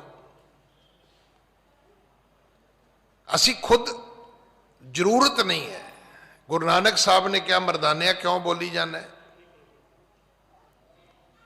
ਬੀਬੇ ਨਾਨਕੀ ਨੇ ਯਾਦ ਕੀਤਾ, ਆਪਾਂ ਆ ਗਏ। ਹੁਣ ਹਜ਼ਾਰਾਂ ਮੀਲ ਚੱਲ ਕੇ ਆਏ ਆ ਜੀ, ਇਹ ਗੱਲ ਕਰਨ ਦੀ ਕੀ ਲੋੜ ਹੈ? ਹੁਣ ਕਈ ਗੱਲਾਂ ਅਸੀਂ ਸ਼ੇਖੀ ਵਿੱਚ ਹੀ ਅਸੀਂ ਗਵਾਉਨੇ ਆਪਣੀਆਂ, ਅਗਲੀ ਗੱਲ ਕਰਨ ਦੀ ਕੀ ਲੋੜ ਹੈ? गल इन्नी है कि बेबे ने याद किया, गुरु नानक साहब आ गए। इस तो वड्डी किहड़ी महानता है? महानता इस गल की नहीं है भी हज़ारां मील चल के आए ने। महानता यह है कि जदों याद किया उदों ही प्रगट हो गए। सतगुरु ने मरदाने नूं रोकिया भी अगे अगे क्यों बोली जाना, की लोड़ है दी। बहुती जिहड़ी व्याख्या असीं करदे सी खुद करदे हां, जिहदी सानूं लोड़ नहीं है। कदे जूरी सिस्टम नूं तुसीं समझोगे ना, वकीलां कोल की हुंदा, यही कुछ हुंदा है कि उन्होंने तुहाडे तो ही बुलाउणा है। वो कहंदा भी जदों ये मर्डर होया तू कित्थे सी? वो कहंदा जी मैं थोड़ी दूर सी, मैनूं पता लग गया, मैं आ गया। हुण एक तरीक ते पुछेगा भी किन्ने चिर च आया, उन्हें कहना जी 5 मिनट च आ गया। और दूजी तरीक ते पता नहीं की पुछना है, अच्छा 5 मिनट च तू काहदे ते आया सीगा? हुण जे कहे जी मैं टैक्सी ते आया जी, मैं 3 व्हीलर ते आया जी, वो पुछूगा भी 3 व्हीलर दे विच बैठा सी जदों फोन आया सी तैनूं? बड़ियां सारियां गल्लां जिन्हां दी जरूरत नहीं है दुनिया दे विच। इस करके जदों भी गल करनी है उहदे लई भी एक सतगुरु ने सानूं सिद्धांत दिता है कि सानूं बिल्कुल पूरा बोलना चाहिए। बहुता बोलण चखण होए, व्यर्थ बोलना, ज़्यादा बोलना जिहड़ा है ना, ये भावपूर्त नहीं है। हाँ जी। सोदरी सो कह चित चितवन पूरे भई, दीजै अब आयस विलंब को विचारिया। सतगुरु कहन लगे सोदरी सो कहें चित चितवन पूरी भई। कहन लगे भैन दस तू बुलाया तो असीं आ गए? कहंदी हाँ। तेरे मन की इच्छा पूरी हो गई? भैन कहन लगी हाँ। हुण उन्हें ये तो नहीं कहा भी 11 मीलों तो आओ जी, ਜਾਂ फ्लाइट लैके आओ जी, ਜਾਂ तुसी टैक्सी लैके आओ जी। उन्हें तो क्या वीर आके मैनू मिल, उन्हें क्या मेल, सतगुरु प्रगट हो गए। वडियाई इस मलाप की है, बाकी गल्लां दी कोई वडियाई नहीं है। वो तो वाधू समाचार ने जिन्ने मर्जी करी जाओ तुसी। सतगुरु कहन लगे भैन हुण तू खुश है? कहन लगी हाँ। कहंदे फिर दीजे अब आयस विलंब को बिदारीए। कहन लगे फिर आग्या दे जाइए असी। सतगुरु आए ने, पलंग ते बैठे ने, ये बचन कीते ने। कहन लगे भैन तू खुश है? कहन लगी खुश है। कहते चंगा फिर असी चलीए, फिर आग्या दियो। हाँ जी। जीजै आगे बिन कीजै, खुशी कह दीजै तुम, पंथ पर ठांडे हम चहत पधारिया। ते इदा करी फिर भैन जीजा जी नू बेनती कर दवी मेरे वालों। हुण ये नहीं कि भी जीजे नू कह दें ना, देखो शब्दां नू भी ध्यान च रखण दी लोड़। जो असीं बोलदे आ ते ओहदे जिहड़े शब्दां दी इबारत जिहड़ी नूं इबारत कहंदे ने। शब्दां दी इबारत कैसी है? नहीं तो वड्डे ने सतगुरु गुरु नानक सब तो वड्डा कौन है? शब्द ने कि जीजे आ गए बिने कीजे, वड्डे ने ना आख्या भैन मेरे वालों बेनती कर दवी उन्होंने। खुशी कह दीजे तुम, ते दस दवी कि मैं असी आए सी ते सब ठीक है, खुशी है। पंथ पर ठांडे हम चहत पधारिया। तो बस ये कभी भी खलोते खलोते आए सी ते अगे उन्होंने किते पहुंचना सी। मैं याद किया तो मेरे को आ गए रस्ते विच, मेरे को पहुंच गए पहला। हाँ जी। ऐसे सुन बैन भयो हियो बिन चैन, बहु रोदन ते नैन कर आसन को ढारिया। ऐसे सुन बैन, इन्ने बचन अपने वीर नानक दे सुने ने। हियो बिन चैन, हिरदा जिहड़ा सी ओहदा चैन खत्म हो गया, ओहदा धीरज जिहड़ा सी ओह खत्म हो गया। बहु रोदन ते नैन कर आसन को ढारिया। बेबे नानकी रोन लगी भी ये की, आए कदों ते चले कदों, एक ही भला। ਵੀ ਹੁਣ ਤੇ ਆਏ ਹੋ ਤੇ ਹੋਰ ਚੱਲੇ ਵੀ ਹੋ ਤੁਸੀਂ। ਬੇਬੇ ਨਾਨਕੀ ਜੀ ਰੂਪ ਹੈ। ਹਾਂਜੀ। ਸ੍ਰੀ ਚੰਦ ਆਨ ਕੀਨੋ ਠਾਂਡੋਕ ਅਗਵਾਨ ਜਬ ਬੰਦ ਮੈਂ ਦਉ ਪਾਨ ਤਬ ਬੈਨ ਕੋ ਬਖਾਨਿਆ। ਬੇਬੇ ਨਾਨਕੀ ਨੇ ਫਿਰ ਕੀ ਕੀਤਾ? ਬਾਬੇ ਸ਼੍ਰੀ ਚੰਦ ਜੀ ਨੂੰ ਅੱਗੇ ਕਰ ਦਿੱਤਾ। ਬਾਬਾ ਸ਼੍ਰੀ ਚੰਦ ਕੌਣ ਨੇ? ਗੁਰੂ ਨਾਨਕ ਸਾਹਿਬ ਦੇ ਵੱਡੇ ਸਾਹਿਬਜ਼ਾਦੇ। ਇਹ ਕਿੱਥੇ ਰਹਿੰਦੇ ਨੇ? ਇਹ ਬੇਬੇ ਨਾਨਕੀ ਕੋਲ ਰਹਿੰਦੇ ਨੇ। ਜਦੋਂ ਇਹਨਾਂ ਦਾ ਜਨਮ ਹੋਇਆ ਸੀ ਤੇ ਇਹਨਾਂ ਨੂੰ ਸਤਿਗੁਰਾਂ ਨੇ ਬੇਬੇ ਨਾਨਕੀ ਦੀ ਗੋਦ ਪਾ ਦਿੱਤਾ ਸੀ। ਦੂਜੇ ਕਿੱਥੇ ਨੇ? ਦੂਜਿਆਂ ਦਾ ਨਾਮ ਲਖਮੀ ਚੰਦ ਹੈ। ਉਹ ਕਿੱਥੇ ਨੇ? ਉਹ ਆਪਣੀ ਜਨਨੀ ਮਾਂ ਸੁਲੱਖਣੀ ਦੇ ਨਾਲ, ਉਹ ਸ਼੍ਰੀ ਮੂਲ ਚੰਦ ਜੀ ਦੇ ਨਾਲ ਉਹਨਾਂ ਦੇ ਘਰ ਚਲੇ ਗਏ ਨੇ। ਉਹ ਇੱਥੇ ਨਹੀਂ ਰਹਿੰਦੇ। ਬਾਬਾ ਲਖਮੀ ਦਾਸ ਜਿਹੜੇ ਨੇ ਉਹ ਮਾਤਾ ਸੁਲੱਖਣੀ ਕੋਲ ਰਹਿੰਦੇ ਨੇ। ਬਾਬਾ ਸ਼੍ਰੀ ਚੰਦ ਜਿਹੜੇ ਨੇ ਉਹ ਬੇਬੇ ਨਾਨਕੀ ਕੋਲ ਰਹਿੰਦੇ ਨੇ। ਬੇਬੇ ਨਾਨਕੀ ਨੇ ਕੀ ਕੀਤਾ? ਜਦੋਂ ਵੇਖਿਆ ਵੀ ਮੇਰੀ ਤਾਂ ਹੁਣ ਚੱਲਣੀ ਨਹੀਂ, ਬੇਨਤੀ ਹੈ, ਇਸ ਤੋਂ ਬਾਅਦ ਤੇ ਮੈਂ ਕੁਝ ਕਹਿ ਨਹੀਂ ਸਕਦੀ, ਕਰ ਨਹੀਂ ਸਕਦੀ। ਸ਼੍ਰੀ ਚੰਦ ਆਣ ਕੀਨ ਠੰਡੋ ਅਗਵਾਨ ਜਬ ਬੰਦੇ ਮੈਂ ਦੋ ਪਾਣ ਤਬ ਬੈਣ ਕੋ ਬਖਾਨਿਆ। ਬਾਬਾ ਸ਼੍ਰੀ ਚੰਦ ਨੂੰ ਅੱਗੇ ਲਿਆ ਕੇ ਬੇਬੇ ਨਾਨਕੀ ਨੇ ਖੜਾ ਕਰ ਦਿੱਤਾ ਵੀ ਚਲੋ ਮੇਰੇ ਕਰਕੇ ਨਹੀਂ, ਪੁੱਤਰ ਕਰਕੇ ਰਹਿ ਜਾਓ। ਤੇ ਫਿਰ ਉੱਥੇ ਦੋ ਹੱਥ ਜੋੜ ਕੇ ਭਾਈ ਮਰਦਾਨਾ ਕਹਿੰਦੇ ਮੈਂ ਸਤਿਗੁਰਾਂ ਨੂੰ ਬੇਨਤੀ ਕੀਤੀ। ਹਾਂਜੀ।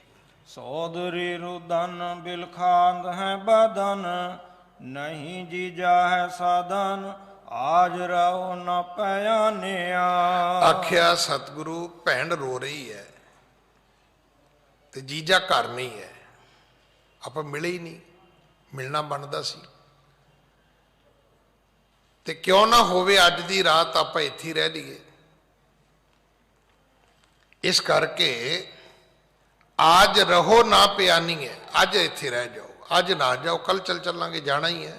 ਹਾਂਜੀ। ਗੁਰੂ ਗਤ ਦੈਨ ਰਹੇ ਨਾਨਕੀ ਕੇ ਐਨ ਰਹਿਨ ਮੇਰੇ ਬੈਨ ਸੁਨੇ ਤਬ ਸੁਖਦਾਨ ਮਾਨਿਆ। ਗੁਰੂ ਗਤ ਦੇਣ, ਮੁਕਤੀ ਦੇ ਦਾਤੇ ਸਤਿਗੁਰੂ ਨੇ। ਵੇਖੋ ਤੁਹਾਨੂੰ ਬੜੇ ਸਤਿਗੁਰੂ ਮਿਲਣਗੇ, ਕਿਉਂਕਿ ਅੱਜ ਕੱਲ ਕਿਸੇ ਤੋਂ ਪਰਮਿਸ਼ਨ ਤਾਂ ਲੈਣੀ ਨਹੀਂ ਪੈਂਦੀ। ਸੋ ਕਾਲਡ ਗੁਰੂ ਜਿੰਨੇ ਮਰਜ਼ੀ ਬਣ ਜਾਣ, ਆਪਣੀ ਡਿਗਰੀ ਆਪ ਹੀ ਲਿਖਣੀ, ਕਿਹੜਾ ਕਿਸੇ ਤੋਂ ਲਿਖਵਾਉਣੀ ਹੈ। ਪਰ ਮੁਕਤੀ ਦੇ ਦਾਤੇ ਕੌਣ ਨੇ? ਕੋਈ ਹੈ ਐਸਾ ਜਿਹੜਾ ਤੁਹਾਨੂੰ ਕੋਈ ਮੁਕਤੀ ਦਾ ਦਾਤਾ ਮਿਲ ਜਾਏ? ਮੁਕਤੀ ਦੇ ਦਾਤੇ ਗੁਰੂ ਨਾਨਕ ਨੇ। ਗੁਰੂ ਨਾਨਕ ਦੇ ਪਿਤਾ ਜੀ ਨੇ ਬਚਨ ਸੁਣੇ, ਰਹੇ ਨਾਨਕੀ ਕੇ ਐਨ, ਐਨ ਕਹਿੰਦੇ ਨੇ ਵਿਹੜਾ, ਘਰ। ਬੇਬੇ ਨਾਨਕੀ ਦੇ ਘਰ ਸਤਿਗੁਰੂ ਰੁਕ ਗਏ। ਮੇਰੇ ਬੈਣ ਸੁਣੇ ਤਬ ਸੁਖ ਦਾਨ ਮਾਨੀਏ। ਸਤਿਗੁਰਾਂ ਨੇ ਬਚਨ ਮੰਨ ਲੈ ਤੇ ਇੱਕ ਰਾਤ ਰੁਕਣ ਵਾਸਤੇ, ਰਹਿਣ ਵਾਸਤੇ ਸਤਿਗੁਰੂ ਜੀ ਬੇਬੇ ਨਾਨਕੀ ਦੇ ਘਰ ਤਿਆਰ ਹੋ ਗਏ। ਹਾਂਜੀ। ਕਮਲ ਬਦਨ ਸੁਠ ਗਿਆਨ ਕੋ ਸਾਧਨ ਦਾਸ ਮੋਹ ਕੋ ਕਾਦਨ ਦਰਸ਼ਨ ਦੋਖ ਹਾਨਿਆ। ਹੁਣ ਸਤਿਗੁਰੂ ਦੇ ਇਹ ਵਿਸ਼ੇਸ਼ਣ ਨੇ। ਸਤਿਗੁਰੂ ਕੌਣ ਨੇ? ਕਹਿੰਦੇ ਗਿਆਨ ਕੋ ਸਦਨ। ਉੱਤੇ ਗਿਆਨ ਦਾ, ਰੋਸ਼ਨੀ ਦਾ, ਪ੍ਰਕਾਸ਼ ਦਾ, ਚਾਨਣ ਦਾ, ਨੌਲੇਜ ਦਾ ਉਹ ਤੇ ਘਰ ਨੇ, ਸਦਨ ਨੇ। ਦਾਸ ਮੋਹ ਕੋ ਕਦਨ, ਆਪਣੇ ਸੇਵਕਾਂ ਦੇ ਮੋਹ ਨੂੰ ਸਾੜਨ ਵਾਲੇ ਨੇ।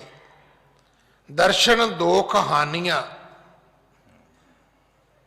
ਜਿਹੜਾ ਸਤਿਗੁਰੂ ਦੇ ਦਰਸ਼ਨ ਕਰੇਗਾ ਉਹਦੇ ਦੁੱਖ ਸੜ ਜਾਣਗੇ। ਹਾਂਜੀ। ਆਇਓ ਹੈ ਜੈ ਰਾਮ ਦੌਰ ਕੀਨੀ ਹੈ ਪ੍ਰਣਾਮ ਗੁਰ ਹਾਥ ਸੋ ਉਚਾਏ ਤਾਕੋ ਬੰਦ ਨਾ ਕਰਤ ਹੈ। ਇਹਨੇ ਨੂੰ ਜੀਜਾ ਜੈ ਰਾਮ ਆ ਗਏ। ਸ਼ਾਇਦ ਪਤਾ ਨਹੀਂ ਕੱਲ ਦੀ ਗੱਲ ਹੈ, ਸਵੇਰ ਦੀ ਕਥਾ ਵਿੱਚ ਨਾ ਉਹ ਕਹਿ ਰਹੇ ਸੀ ਭਾਈਆ ਜੈ ਰਾਮ। ਹੁਣ ਇਹ ਕੀ, ਇਹ ਇਲਾਕੇ ਦੀ ਬੋਲੀ ਹੈ। ਵੈਸੇ ਸਾਡੇ ਵੀ ਨਾ ਜਿਹੜੀ ਸਾਡੀ ਆਪਣੀ ਸ਼ੇਖੂਪੁਰੇ ਦੀ ਬੋਲੀ, ਅਸੀਂ ਵੀ ਭਾਈਆ ਹੀ ਕਹਿੰਦੇ ਜੀਜੇ ਨੂੰ। ਹੁਣ ਹੁਸ਼ਿਆਰਪੁਰ 'ਚ ਭਾਈਆ ਬੁੱਢੇ ਨੂੰ ਕਹਿੰਦੇ ਨੇ, ਭਾਈਆ ਗਾਂਹ ਹੋ ਜਾ, ਉਹ ਬੱਸ 'ਚ ਕਹਿੰਦੇ ਹੁੰਦੇ ਸੀ। ਸ਼ਹਿਰਾਂ ਦੇ ਵਿੱਚ ਆਮ ਕਰਕੇ ਅਸੀਂ ਜੀਜਾ ਸ਼ਬਦ ਵਰਤਦੇ ਹਾਂ। ਜੀਜਾ ਜੈ ਰਾਮ ਆਏ ਨੇ, ਉਹਨਾਂ ਨੇ ਵੀ ਗੁਰੂ ਨਾਨਕ ਸਾਹਿਬ ਨੂੰ ਭੱਜ ਕੇ ਮੱਥਾ ਟੇਕਿਆ।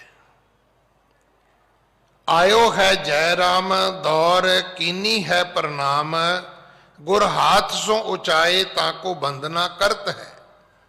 ਤੇ ਸਤਿਗੁਰੂ ਜੀ ਨੇ ਦੋਵੇਂ ਹੱਥ ਫੜ ਲਏ, ਹੱਥ ਫੜ ਕੇ ਸਗੋਂ ਆਪ ਉਹਨਾਂ ਦਾ ਸਨਮਾਨ ਕੀਤਾ ਹੈ, ਜੀਜੇ ਜੈ ਰਾਮ ਦਾ। ਵੱਡੇ ਵੀ ਨੇ, ਉਮਰ 'ਚ ਵੀ ਵੱਡੇ ਨੇ ਤੇ ਦਰਜਾ ਵੀ ਵੱਡਾ ਹੈ।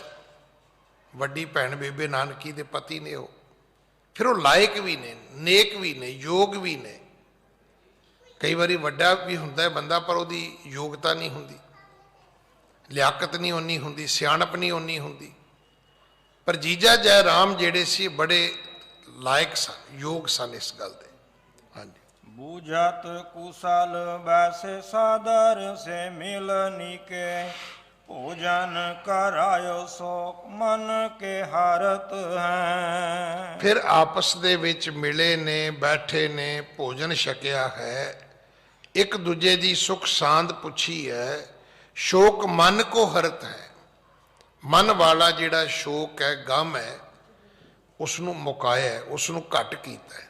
ਹਾਂਜੀ। ਖਾਏ ਕੇ ਆਸਨ ਪੋਡੇ ਸੁਭਗ ਬਸਨ ਲੈ, ਜਾ ਕੇ ਦਰਸ਼ਨ ਭਾਵ ਬੰਧਨ ਟਾਰਤ ਹੈ। ਜਿਸ ਗੁਰੂ ਦੇ ਦਰਸ਼ਨਾਂ ਤੋਂ ਬੰਧਨ ਕੱਟਦੇ ਨੇ, ਉਹ ਸਤਿਗੁਰੂ ਅੱਜ ਲੰਗਰ ਭੋਜਨ ਛਕ ਕੇ ਬੇਬੇ ਨਾਨਕੀ ਜੀ ਦੇ ਹੀ ਘਰ ਸੁੰਦਰ ਬਿਸਤਰ ਵਿਛਿਆ ਹੈ। ਸਤਿਗੁਰੂ ਜੀ ਅੱਜ ਉੱਥੇ ਰਾਤ ਪੌੜੇ ਨੇ, ਉੱਥੇ ਸਤਿਗੁਰਾਂ ਨੇ ਰਾਤ ਗੁਜ਼ਾਰੀ ਹੈ। ਹਾਂਜੀ। ਡੇਢ ਜਾਮ ਜਾਮਨੀ ਤੇ ਕੀਨੋ ਇਸਨਾਨ ਨੀਰ, ਜਗਤ ਉਧਾਰ ਬੇਕੀ ਕਾਮ ਨਾ ਧਰਤ ਹੈ। ਡੇਢ ਪੈਰ ਰਾਤ ਬਾਕੀ ਹੈ। ਡੇਢ ਪੈਰ ਦਾ ਮਤਲਬ ਤਕਰੀਬਨ 4-4.5 ਘੰਟੇ। ਇਸ ਵਕਤ ਸਤਿਗੁਰੂ ਗੁਰੂ ਨਾਨਕ ਦੇ ਪਿਤਾ ਮਹਾਰਾਜ ਜਾਗੇ ਨੇ। ਸਤਿਗੁਰੂ ਪਿਤਾ ਮਹਾਰਾਜ ਨੇ ਜਲ ਲੈ ਕੇ ਇਸ਼ਨਾਨ ਕੀਤਾ। ਹਾਂਜੀ। ਹੋਰ ਭਈ ਚੱਲ ਬੇਕੋ ਤਿਆਰ ਪਏ ਦੀਨਾਨਾਥ, ਬੋਲੇ ਮਰਦਾਨੇ ਸੋ ਰਬਾਬ ਕੰਦੇ ਲੀਜੀਐ। ਹੁਣ ਸਤਿਗੁਰੂ ਮਰਦਾਨੇ ਨੂੰ ਕਹਿਣ ਲੱਗੇ, ਮਰਦਾਨਿਆ ਸਵੇਰ ਹੋ ਗਈ ਹੈ, ਚੱਲੀਏ, ਚੁੱਕ ਰਬਾਬ, ਚੱਲ ਸਫਰ ਉਲੰਘੀਏ ਆਪਣਾ, ਜਿਸ ਕਾਰਜ ਲਈ ਆਏ ਆ ਉਹ ਕਾਰਜ ਕਰੀਏ ਆਪਾਂ। ਹਾਂਜੀ। ਸੁਸਾ ਸੁਨ ਆਏ ਬਾਨੇ ਬਦਨ ਅਲਾਈਏ, ਮਾਸ ਸੋ ਰਹੋ ਭਾਈ ਮੇਰੀ ਬਿਨਤੀ ਮਨੀ ਜੀਏ। ਭੈਣ ਬੇਬੇ ਨਾਨਕੀ ਨੂੰ ਪਤਾ ਲੱਗਾ ਵੀ ਇਹ ਤੇ ਚੱਲਣ ਲੱਗੇ ਨੇ। ਫਿਰ ਆ ਕੇ ਬੇਨਤੀ ਕੀਤੀ, ਆਖਿਆ ਵੀਰ ਸੁਸਾ ਸੁਨ ਆਈ ਬਾਨੀ ਬਦਨ ਅਲਾਈ, ਏਕ ਮਾਸ ਰਹੋ ਭਾਈ। ਕਹਿਣ ਲੱਗੀ ਮੈਂ ਤਾਂ ਸੋਚਦੀ ਸੀ ਮਹੀਨਾ ਰਹੋਗੇ ਤੁਸੀਂ, 1 ਮਹੀਨਾ ਰਹੋ ਇੱਥੇ, ਲੰਬਾ ਸਮਾਂ ਇੱਥੇ ਹੀ ਆਪ ਜੀ ਟਿਕੋ, ਮੇਰੀ ਬੇਨਤੀ ਮਾਨੀਏ। ਮੇਰੀ ਬੇਨਤੀ ਹੈ ਵੀਰ 1 ਮਹੀਨਾ ਮੇਰੇ ਕੋਲ ਰਹੋ। ਹਾਂਜੀ। ਹਿਰਦੈ ਨਿਤ ਚਾਹ ਕੇ ਤੇ ਦਿਨ ਮੈਂ ਦਿਖਾਇਓ ਮੁਖ, ਮੋਕੋ ਸੁਖ ਦੀਜੈ ਨਿਜ ਸਦਨ ਰਾਹੀ ਜੀਏ। ਇਸ ਕਰਕੇ ਹਿਰਦੇ ਨਿਤ ਚਾਹ ਕੇ ਤੇ ਦਿਨ ਮੈਂ ਦਿਖਾਇਓ ਮੁਖ। ਰੋਜ਼ ਮਨ ਵਿੱਚ ਚਾਹ ਹੁੰਦਾ ਸੀ ਕਿ ਕਦੋਂ ਮੇਰਾ ਵੀਰ ਨਾਨਕ ਆਏਗਾ, ਕਦੋਂ ਮੈਂ ਉਹਦਾ ਮੁਖੜਾ ਵੇਖਾਂਗੀ, ਕਦੋਂ ਮੈਂ ਉਹਦੇ ਦਰਸ਼ਨ ਕਰਾਂਗੀ। ਤੇ ਜੇ ਹੁਣ ਤੁਸੀਂ ਆਏ ਹੋ ਤੇ ਮੋਕੋ ਸੁਖ ਦੀਜੈ ਨਿਜ ਸਦਨ ਰਹੀ ਜੀਏ, ਮੈਨੂੰ ਸੁਖ ਮਿਲੇਗਾ ਤੇ ਤੁਸੀਂ ਇੱਥੇ ਰਹੋ, ਮੇਰੇ ਕੋਲ ਰਹੋ, ਮੈਂ ਤੁਹਾਡੀ ਸੇਵਾ ਕਰਾਂਗੀ।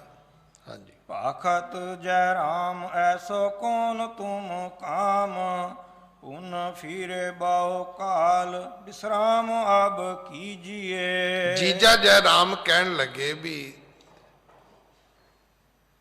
ਨਾਨਕ ਜੀ ਕੰਮ ਕੀ ਹੈ, ਬੜਾ ਲੰਬਾ ਸਫ਼ਰ ਤੁਸੀਂ ਕਰਕੇ ਆਏ ਹੋ, ਕਈ ਸਾਲ ਯਾਤਰਾ ਕਰਕੇ ਆਏ ਹੋ, ਤੇ ਕੁਝ ਸਮਾਂ ਇੱਥੇ ਰਹੋ, ਆਰਾਮ ਕਰ ਲਓ, ਸਾਨੂੰ ਵੀ ਸੇਵਾ ਦਾ ਮੌਕਾ ਅਵਸਰ ਦਿਓ ਤੁਸੀਂ। ਹਾਂਜੀ।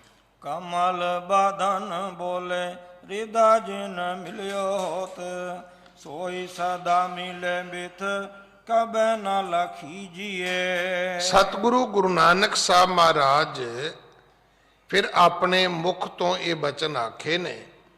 ਕਮਲ ਬਦਨ, ਕਮਲ ਫੁੱਲ ਵਰਗਾ ਸਤਿਗੁਰੂ ਜੀ ਦਾ ਮੁਖੜਾ ਹੈ। ਰਿਦਾ ਜਿਨ ਮਿਲਿਓ ਹੋਤ, ਉਹ ਸਤਿਗੁਰੂ ਜਿਨ੍ਹਾਂ ਦਾ ਮਨ ਜਿਹੜਾ ਸੀ ਜੀਜੇ ਜੈ ਰਾਮ ਨਾਲ ਬਹੁਤ ਮਿਲਦਾ ਸੀ। ਨਹੀਂ ਤੇ ਕੋਈ ਭੈਣ ਦੇ ਪਿੰਡ ਜਾ ਕੇ 17 ਸਾਲ ਰਹਿ ਸਕਦਾ? ਕਿੰਨਾ ਕੁ ਆਪਸ ਵਿੱਚ ਸੁਭਾਅ ਮਿਲਦਾ ਹੋਏਗਾ, ਆਪਸ ਦੇ ਵਿੱਚ ਕਿੰਨੀ ਕੁ ਬਣ ਆਉਂਦੀ ਹੋਏਗੀ, ਇਹ ਇਹਨਾਂ ਗੱਲਾਂ ਤੋਂ ਹੀ ਪਤਾ ਲੱਗਦਾ ਹੈ। ਮੈਂ ਇੱਕ ਵਾਰੀ ਨਾ ਲੁਧਿਆਣੇ ਗਿਆ, ਬੜੀ ਪੁਰਾਣੀ ਗੱਲ ਹੈ, ਘੱਟੋ ਘੱਟ 25 ਸਾਲ ਤੋਂ ਵੱਧ ਪੁਰਾਣੀ ਹੋਣੀ ਹੈ। ਉੱਥੇ ਭਾਈ ਰਣਧੀਰ ਸਿੰਘ ਨਗਰ ਸਾਡੇ ਇੱਕ ਗ੍ਰੰਥੀ ਸਿੰਘ ਸੀ, ਉਹ ਮੈਨੂੰ ਆਪਣੇ ਕੋਲ ਲੈ ਗਏ। ਤੇ ਮੈਂ ਉਹ ਦੁਪਹਿਰ ਦਾ ਵਕਤ ਸੀ, ਜਿਵੇਂ ਮੈਂ ਕਿਹਾ ਯਾਰ ਮੈਂ ਥੱਕਿਆ, ਮੈਂ ਲੰਮਾ ਪੈ ਜਾ। ਕਹਿੰਦਾ ਪੈ ਜਾਓ। ਉਹਦਾ ਗੱਲਾਂ ਕਰ ਰਹੇ ਸੀ। ਉਹਦੇ ਕੋਈ ਦੋਸਤ ਮਿੱਤਰ ਸੀ, ਹੈ ਸੀ, ਉਹ ਮੇਰੇ ਤੋਂ ਛੋਟਾ ਸੀ ਉਮਰ 'ਚ, ਪਰ ਉਹਦਾ ਦੋਸਤ ਮਿੱਤਰ ਇੱਕ ਬਜ਼ੁਰਗ ਸੀ। ਉਹਨੇ ਉਹਨੂੰ ਸੱਦ ਲਿਆ। ਉਹ ਬਜ਼ੁਰਗ ਆਏ, ਫਤਿਹ ਬੁਲਾਈ, ਮੈਂ ਵੀ ਉੱਠ ਕੇ ਬਹਿ ਗਿਆ। ਉਹਨੇ ਮੈਨੂੰ 2-3 ਸਵਾਲ ਕੀਤੇ। ਕਹਿੰਦਾ ਗਿਆਨੀ ਜੀ ਕਿੱਥੇ ਹੁੰਦੇ ਹੋ? ਮੈਂ ਕਿਹਾ ਮੈਂ ਦਿੱਲੀ ਹਾਂ, ਸੀਸਗੰਜ ਸਾਹਿਬ। ਪਹਿਲਾਂ ਕਿੱਥੇ ਸੀ? ਮੈਂ ਦੱਸਿਆ ਜੀ ਮੈਂ ਪੰਜਾਬ ਸੀ। ਉੱਥੇ ਕਿੰਨਾ ਚਿਰ ਰਹੇ ਤੁਸੀਂ? ਮੈਂ ਕਿਹਾ ਜੀ 5 ਸਾਲ। ਤੁਸੀਂ ਯਕੀਨ ਕਰਨਾ, ਉਹਨਾਂ ਨੇ ਮੇਰੇ ਨਾ ਪੈਰਾਂ ਨੂੰ ਹੱਥ ਲਾਇਆ। ਮੈਂ ਕਿਹਾ ਬਾਪੂ ਜੀ ਇਹ ਕੀ? ਕਹਿੰਦਾ ਪੁੱਤਰ ਤੈਨੂੰ ਪਤਾ ਹੈ ਵੀ ਗ੍ਰੰਥੀ ਦੀ ਕੁਆਲੀਫਿਕੇਸ਼ਨ ਇਹੋ ਹੀ ਹੁੰਦੀ ਹੈ। ਜਿਹੜਾ 6 ਮਹੀਨਿਆਂ 'ਚ ਗ੍ਰੰਥੀ 3 ਗੁਰਦੁਆਰੇ ਬਦਲ ਜਾਏ ਨਾ, ਸਮਝ ਲਓ ਵੀ ਇਹ ਉਹਦੀ ਕੋਈ ਕੁਆਲਿਟੀ ਨਹੀਂ ਹੈ, ਕੋਈ ਯੋਗਤਾ ਨਹੀਂ ਹੈ। ਉਹ ਬੋਲਦਾ ਰਿਹਾ, ਬੜਾ ਉਹਨੂੰ ਐਕਸਪੀਰੀਅੰਸ ਸੀ। ਕਹਿਣ ਲੱਗਾ ਤੁਹਾਨੂੰ ਪਤਾ ਹੈ ਗ੍ਰੰਥੀ ਕਿਵੇਂ ਰਹਿ ਸਕਦਾ ਹੈ? ਮੈਂ ਕਿਹਾ ਕਿਵੇਂ ਰਹਿ ਸਕਦਾ ਹੈ? ਕਹਿੰਦਾ ਜੇ ਤਿੰਨਾਂ ਨੂੰ ਚੰਗਾ ਲੱਗੇ ਤੇ। ਮੈਂ ਕਿਹਾ ਜੀ 3 ਕੌਣ ਹੈ? ਕਹਿੰਦਾ ਸਭ ਤੋਂ ਪਹਿਲਾਂ ਤੇ ਪ੍ਰਬੰਧਕ, ਕਹਿੰਦਾ ਉਹਨਾਂ ਨੂੰ ਚੰਗਾ ਨਾ ਲੱਗੇ ਤੇ ਗ੍ਰੰਥੀ ਨੂੰ ਕੱਢ ਦਿੰਦੇ ਨੇ। ਮੈਂ ਕਿਹਾ ਦੂਜਾ? ਕਹਿੰਦਾ ਦੂਜਾ ਸੰਗਤ, ਉਹਨਾਂ ਨੂੰ ਨਾ ਚੰਗਾ ਲੱਗੇ ਤੇ ਉਹ ਵੀ ਕੱਢ ਦਿੰਦੇ ਨੇ। ਮੈਂ ਕਿਹਾ ਤੀਜਾ? ਕਹਿੰਦਾ ਤੀਜਾ ਗੁਰੂ ਆਪ, ਜੇ ਗੁਰੂ ਨੂੰ ਹੀ ਨਾ ਚੰਗਾ ਲੱਗੇ ਤੇ ਗੁਰੂ ਵੀ ਕੱਢ ਦਿੰਦਾ, ਵੀ ਜਾ ਤੁਰ ਜਾ। ਤੁਹਾਡੀ ਜਿਹੜੀ ਕ੍ਰੈਡੀਬਿਲਿਟੀ ਹੈ ਨਾ, ਤੁਸੀਂ ਇਹਨੂੰ ਇੱਥੇ ਵੇਖੋ, ਮੇਰੇ ਨਾਲ ਸੰਬੰਧਿਤ ਗੱਲ ਸੀ, ਮੈਂ ਤੁਹਾਨੂੰ ਸੁਣਾਤੀ ਕਿ ਇੱਕ ਗ੍ਰੰਥੀ, ਇੱਕ ਰਾਗੀ, ਪ੍ਰਚਾਰਕ ਦੀ ਕੀ ਯੋਗਤਾ ਹੈ। ਹੁਣ ਜਦੋਂ ਸਾਡੇ ਬਜ਼ੁਰਗ ਰਿਸ਼ਤੇ ਕਰਦੇ ਸੀ, ਉਹ ਕੀ ਪੁੱਛਦੇ ਸੀ? ਇਹੀ ਪੁੱਛਦੇ ਸੀ ਕਿ ਤੁਹਾਡਾ ਪਿੰਡ ਕਿਹੜਾ ਹੈ? ਉਹ ਕਹਿੰਦੇ ਜੀ ਅਮਕਾ ਪਿੰਡ ਹੈ। ਕਿੰਨੇ ਚਿਰ ਤੋਂ ਰਹਿੰਦੇ ਉੱਥੇ? ਵੀ ਜੇ ਮਾੜੇ ਹੋ ਗਏ ਤੇ ਪਿੰਡ ਵਾਲਿਆਂ ਨੇ ਕੱਢ ਦਿੱਤੇ ਹੋਣੇ ਆ, ਤੇ ਨਹੀਂ ਤੇ ਪਿੰਡ ਤੋਂ ਹੀ ਪਤਾ ਲੱਗ ਜਾਏਗਾ ਵੀ ਕਿਹੋ ਜਿਹੇ ਹੋ। ਦੇਖੋ ਗੌਰਮੈਂਟ ਵੀ ਜਿਹੜੀ ਹੈ ਨੌਕਰੀ 'ਚ ਵੀ 5 ਸਾਲ ਦਾ ਐਕਸਪੀਰੀਅੰਸ ਮੰਗਦੀ ਹੈ, ਤੇ ਜਿਹੜਾ 40 ਸਾਲ ਤੋਂ ਪਿੰਡ 'ਚ ਬੈਠਾ ਹੈ, ਇਹ ਤੋਂ ਵੱਡਾ ਕੀ ਐਕਸਪੀਰੀਅੰਸ ਹੋ ਸਕਦਾ ਹੈ? ਉਹ ਤੇ ਪਿੰਡ ਵਾਲੇ 3 ਪੀੜ੍ਹੀਆਂ ਗਿਣ ਦੇਣਗੇ ਤੁਹਾਡੀਆਂ। ਇਹਨਾਂ ਦੇ ਚਾਚੇ ਇਹੋ ਸੀ, ਇਹੋ ਜਿਹੇ ਸੀ ਜੀ, ਬਾਬੇ ਇਹਨਾਂ ਦੇ ਇਹੋ ਜਿਹੇ ਸੀ ਜੀ, ਮੁੰਡੇ ਅੱਗੋਂ ਇਹੋ ਜਿਹੇ ਨੇ ਜੀ। ਈਵਨ ਅੱਜ ਵੀ ਗੌਰਮੈਂਟ ਜਿਹੜੀ ਹੈ ਪਾਸਪੋਰਟ ਇਸ਼ੂ ਕਰਨ ਵਾਸਤੇ ਘੱਟੋ ਘੱਟ 2 ਸਾਲ ਦਾ ਸਟੇ ਮੰਗਦੀ ਹੈ ਤੁਹਾਡਾ, ਤਾਂ ਪਤਾ ਲੱਗਦਾ ਵੀ ਤੁਸੀਂ ਕਿਹੋ ਜਿਹੇ ਬੰਦੇ ਹੋ।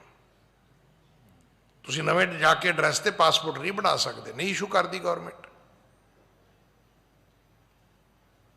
ਉਹਦੇ ਲਈ ਬੜਾ ਲੰਬਾ ਪ੍ਰੋਸੀਜਰ ਹੈ ਫਿਰ ਇਹ ਦੱਸਣ ਵਾਸਤੇ, ਕਿਉਂਕਿ ਰਹੋਗੇ ਤੇ ਤੁਹਾਡੀ ਯੋਗਤਾ ਪ੍ਰਗਟ ਹੋਏਗੀ ਵੀ ਤੁਹਾਡੀ ਯੋਗਤਾ ਕੀ ਹੈ। ਸਵੇਰੇ ਆਏ ਸ਼ਾਮੀ ਚਲੇ ਗਏ, ਕੀ ਪਤਾ ਕੀ ਯੋਗਤਾ ਹੈ ਬੰਦੇ ਦੀ। ਸਤਿਗੁਰੂ 17 ਸਾਲ ਰਹੇ ਸੁਲਤਾਨਪੁਰ, ਔਰ 17 ਸਾਲ ਉਹ ਜਿਹੜੀ ਨੌਕਰੀ ਕੀਤੀ ਹੈ ਉਹਦੇ ਵਿੱਚ ਜੀਜਾ ਜੈ ਰਾਮ ਜੀ ਦਾ ਬੜਾ ਵੱਡਾ ਇੱਕ ਹਿੱਸਾ ਸੀ। ਕਿਉਂਕਿ ਮੀਰ ਮੁਰਸ਼ੀ ਕੌਣ ਸਨ? ਪਹਿਲਾਂ ਇਹਨਾਂ ਦੇ ਪਿਤਾ ਜੀ ਸੀ ਨਵਾਬ ਦੌਲਤ ਖਾਂ ਦੇ ਕੋਲ, ਸ਼੍ਰੀ ਪਰਮਾਨੰਦ ਜੀ। ਫਿਰ ਕੌਣ ਲੱਗੇ? ਫਿਰ ਜੀਜਾ ਜੈ ਰਾਮ ਜੀ ਆਪ ਲੱਗੇ। ਇਹਨਾਂ ਦੇ ਬਿਹਾਵ ਤੇ ਸਤਿਗੁਰਾਂ ਨੂੰ ਨੌਕਰੀ ਮਿਲੀ ਸੀ ਮੋਦੀ ਖਾਨੇ ਦੀ। ਜੋ ਤੁਸੀਂ ਨੌਕਰੀ ਲੈਣੇ ਹੈ ਨਾ, ਉਹਦੇ ਲਈ ਕੋਈ ਨਾ ਕੋਈ ਇੰਟਰੋਡਕਸ਼ਨ, ਕੋਈ ਨਾ ਕੋਈ ਜਾਣ ਪਛਾਣ, ਇਹ ਬੜੀ ਜ਼ਰੂਰੀ ਹੈ।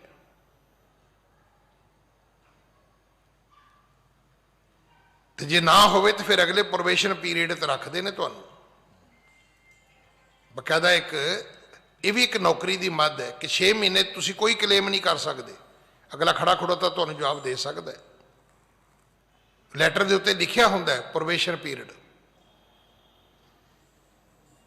6 ਮਹੀਨੇ ਤੁਹਾਡਾ ਕੰਮ ਵੇਖਿਆ ਜਾਏਗਾ, ਨਹੀਂ ਤੇ ਤੁਹਾਨੂੰ ਜਵਾਬ ਦੇ ਦਿੱਤਾ ਜਾਏਗਾ ਔਰ ਤੁਸੀਂ ਕਲੇਮ ਨਹੀਂ ਕਰ ਸਕੋਗੇ ਕੋਈ ਕਿ ਵੇਖੋ ਜੀ ਮੈਨੂੰ 2 ਮਹੀਨੇ ਰੱਖ ਕੇ ਕੱਢ ਦਿੱਤਾ ਜੀ, 3 ਮਹੀਨੇ ਰੱਖ ਕੇ ਕੱਢ ਦਿੱਤਾ ਜੀ। ਉਹ 6 ਮਹੀਨੇ ਰੱਖ ਕੇ ਵੀ ਕੱਢ ਸਕਦਾ ਹੈ, ਫਿਰ ਇਸ ਪ੍ਰੋਬੇਸ਼ਨ ਪੀਰੀਅਡ ਨੂੰ ਵਧਾ ਵੀ ਸਕਦਾ ਅਗਲਾ। ਹਾਂ, ਜਦੋਂ ਤੁਹਾਨੂੰ ਰੈਗੂਲਰ ਜੌਬ ਮਿਲ ਜਾਏ ਫਿਰ ਤੁਹਾਡੇ ਕਲੇਮ ਬਣਦੇ ਨੇ, ਫਿਰ ਤੁਸੀਂ ਸਟੇ ਵੀ ਲੈ ਸਕਦੇ ਹੋ ਗੌਰਮੈਂਟ ਤੋਂ ਕਿ ਮੇਰੀ ਤਾਂ ਰੈਗੂਲਰ ਜੌਬ ਸੀ ਜੀ, ਮੈਨੂੰ ਕਿਵੇਂ ਖੜੇ ਖੜੋਤੇ ਨੇ ਜਵਾਬ ਦੇ ਦਿੱਤਾ ਇਹਨਾਂ ਨੇ। ਗੁਰੂ ਨਾਨਕ ਦੇ ਪਿਤਾ ਮਹਾਰਾਜ 17 ਸਾਲ ਰਹੇ ਨੇ ਸੁਲਤਾਨਪੁਰ। ਕਮਲ ਬਦਨ ਬੋਲੇ ਰਿਦਾ ਜਿਨ ਮਿਲਿਓ ਹੋਤ, ਸੋਈ ਸਦਾ ਮਿਲੇ ਬਿਤ ਕਬੇ ਨਾ ਲਖੀਜੀ ਹੈ। ਸਤਿਗੁਰੂ ਗੁਰੂ ਨਾਨਕ ਦੇ ਪਿਤਾ ਮਹਾਰਾਜ ਨੇ ਜੀਜਾ ਜੈ ਰਾਮ ਜੀ ਨੂੰ ਕਿਹਾ ਕਿ ਆਪਣੇ ਵਿੱਚ ਕੋਈ ਫਰਕ ਨਹੀਂ ਹੈ। ਦੇਖੋ, ਜੇ ਤੁਹਾਡੇ ਵਿੱਚ ਕੋਈ ਫਰਕ ਨਹੀਂ ਹੈ ਤਾਂ ਤੁਸੀਂ ਨੇੜੇ ਰਹੋ ਦੂਰ ਰਹੋ ਕੋਈ ਫਰਕ ਨਹੀਂ ਪੈਂਦਾ। ਕਈ ਰਿਸ਼ਤੇਦਾਰ ਦੂਰ ਹੋ ਕੇ ਵੀ ਨੇੜੇ ਹੁੰਦੇ ਨੇ ਤੇ ਕਈ ਨਾਲ ਦੇ ਘਰ 'ਚ ਰਹਿ ਕੇ ਵੀ ਦੂਰ ਹੁੰਦੇ ਨੇ। ਕੰਧ ਸਾਂਝੀ ਹੈ ਪਰ ਇੰਨੇ ਦੂਰ ਨੇ ਵੀ ਕਈ ਸਾਲ ਹੋ ਗਏ ਨੇ ਗੱਲਬਾਤ ਕੀਤਿਆਂ, ਤੇ ਕਈ ਇੰਨੇ ਦੂਰ ਹੁੰਦੇ ਨੇ ਵੀ ਸਵੇਰੇ ਸ਼ਾਮ ਟੈਲੀਫੋਨ ਤੇ ਗੱਲ ਹੋ ਜਾਂਦੀ ਹੈ। ਸਤਿਗੁਰੂ ਗੁਰੂ ਨਾਨਕ ਸਾਹਿਬ ਪਿਤਾ ਮਹਾਰਾਜ ਨੇ ਉਪਦੇਸ਼ ਦਿੱਤਾ। ਹਾਂਜੀ, ਸੂਸਾ ਮੋਹ ਨਾਸ ਕਰ ਗਿਆਨ ਕੋ ਵਿਚਾਰ ਉਰ, ਮਿਲਨ ਵਿਯੋਗ ਤਨ ਧਰਮ ਜਾਨੀ ਜੀਏ। ਸਤਿਗੁਰੂ ਕਹਿਣ ਲੱਗੇ ਬੇਬੇ, ਸਤਿਗੁਰੂ ਕਦੇ ਨਾਨਕੀ ਨਹੀਂ ਸੀ ਕਹਿੰਦੇ, ਭੈਣ ਜਾਂ ਭੈਣ ਕਹਿਣਾ ਜਾਂ ਸੁਸਾ ਕਹਿਣਾ। ਸੁਸਾ ਦੇ ਅਖਰੀ ਅਰਥ ਵੀ ਭੈਣ ਹੈ। ਹਮੇਸ਼ਾ ਕਹਿਣਾ ਭੈਣ, ਮੋਹ ਸਾੜ, ਇਹ ਜਿਹੜਾ ਮੋਹ ਹੈ ਨਾ ਭੈਣ ਭਰਾ ਵਾਲਾ, ਇਸ ਮੋਹ ਨੂੰ ਖਤਮ ਕਰ, ਕਿਉਂਕਿ ਅਸਲ ਵਿੱਚ ਇਸ ਮੋਹ ਦਾ ਆਧਾਰ ਤਾਂ ਕੁਝ ਵੀ ਨਹੀਂ ਹੈਗਾ। ਇਹ ਜਗਤ ਕੀ ਝੂਠੀ ਦੇਖੀ ਪ੍ਰੀਤ। ਹੁਣ ਇਹਨਾਂ ਰਿਸ਼ਤਿਆਂ ਦੇ ਵਿੱਚ ਕੜਵਾਹਟ ਆਵੇ ਨਾ ਆਵੇ, ਫਰਕ ਆਵੇ ਨਾ ਆਵੇ, ਪਰ ਇੱਕ ਗੱਲ ਤੇ ਫਿਰ ਵੀ ਸੱਚ ਹੈ ਨਾ ਕਿ ਇਹ ਪੂਰਬ ਜਨਮ ਕੇ ਮਿਲੇ ਸੰਜੋਗੀ ਅੰਤੈ ਕੋ ਨਾ ਸਹਾਈ। ਸਭ ਵਾਰੀ ਵਾਰੀ ਆਏ, ਵਾਰੀ ਵਾਰੀ ਸਭ ਨੇ ਚਲੇ ਜਾਣਾ ਹੈ। ਰਿਸ਼ਤੇਦਾਰ ਹੁੰਦੇ ਹੀ ਰਹਿ ਜਾਂਦੇ ਨੇ, ਬੰਦਾ ਚਲੇ ਜਾਂਦਾ ਹੈ। ਆਖਿਆ ਭੈਣ ਇਸ ਮੋਹ ਨੂੰ ਖਤਮ ਕਰੋ, ਗਿਆਨ ਕੋ ਵਿਚਾਰ ਔਰ ਮਿਲਣ ਵਿਯੋਗ ਤਨ ਧਰਮ ਜਨੀਜੀ ਹੈ। ਇਹ ਜਿਹੜਾ ਤਨ ਹੈ ਇਹਦਾ ਧਰਮ ਕੀ ਹੈ ਕਿ ਇਹਨੇ ਵਿਛੜ ਜਾਣਾ ਹੈ। ਤੇ ਪਿਆਰ ਜਿਹੜਾ ਮੋਹ ਕਾਹਦਾ ਹੈ, ਮੋਹ ਤੇ ਸਰੀਰ ਨਾਲ ਹੀ ਹੈ ਨਾ। ਹੁਣ ਇਹ ਰਿਸ਼ਤਾ ਜਿਹੜਾ ਭੈਣ ਭਰਾ ਦਾ ਸਰੀਰ ਕਰਕੇ ਰਿਸ਼ਤਾ ਹੈ, ਵੀ ਇੱਕ ਮਾਂ ਦੇ ਪੇਟ ਤੋਂ ਇੱਕ ਪਿਤਾ ਦੇ ਬਿੰਦ ਤੋਂ ਬੱਚੇ ਪੈਦਾ ਹੁੰਦੇ ਨੇ ਤੇ ਉਹ ਸਾਰੇ ਭੈਣ ਭਰਾ ਬਣ ਜਾਂਦੇ ਨੇ। ਪਰ ਤਨ ਦਾ ਧਰਮ ਕੀ ਹੈ? ਤਨ ਦਾ ਧਰਮ ਇਹ ਵੀ ਇਹਨੇ ਨਾਸ਼ ਹੋ ਜਾਣਾ ਹੈ। ਕੋਈ ਵੱਡਾ ਹੋਵੇ ਕੋਈ ਛੋਟਾ ਹੋਵੇ, ਇੱਕ ਦਿਨ ਐਸਾ ਆਏਗਾ ਕਿ ਕਿਆ ਪ੍ਰਵਾਸਾ ਇਸ ਭਾਂਡੇ ਕਾ ਇਤਨਾ ਕ ਲਾਗੇ ਠਨਕਾ। ਥੋੜੀ ਜਿਹੀ ਠੋਕਰ ਲੱਗੇਗੀ, ਬੰਦਾ ਚਲਾ ਜਾਏਗਾ। ਇਸ ਕਰਕੇ ਭੈਣ ਹੁਣ ਇਸ ਸਰੀਰ ਵਾਲੇ ਮੋਹ ਨੂੰ ਛੱਡ। ਸਰੀਰ ਕਰਕੇ ਤੂੰ ਮੇਰੀ ਭੈਣ ਹੈ, ਮੈਂ ਤੇਰਾ ਭਰਾ ਹਾਂ, ਪਰ ਇਸ ਮੋਹ ਨੂੰ ਖਤਮ ਕਰੋ, ਕਿਉਂਕਿ ਤਨ ਦਾ ਧਰਮ ਇਹ ਹੈ ਕਿ ਇਹਨੇ ਜਾਣਾ ਹੀ ਜਾਣਾ ਹੈ। ਤਨ ਦਾ ਧਰਮ ਇਹਨੇ ਸਦਾ ਨਹੀਂ ਰਹਿਣਾ। ਸਰੀਰ ਜਿਹੜਾ ਇਹ ਬਿਨਸਨਹਾਰ ਹੈ। ਇਸ ਦੇ ਨਾਲ ਹੀ ਸਮਾਂ ਸਮਾਪਤ ਹੈ। ਸਤਿਗੁਰੂ ਕਿਰਪਾ ਕਰਨ। ਅਗਲੀ ਕਥਾ ਆਪਾਂ ਕੱਲ ਗੁਰੂ ਕੀ ਗੋਦ ਵਿੱਚ ਬੈਠ ਕੇ ਸੁਣੀਏ। ਭੁੱਲਾਂ ਬਖਸ਼ੋ ਜੀ, ਫਤਿਹ ਬੁਲਾਓ। ਵਾਹਿਗੁਰੂ ਜੀ ਕਾ ਖਾਲਸਾ, ਵਾਹਿਗੁਰੂ ਜੀ ਕੀ ਫਤਿਹ।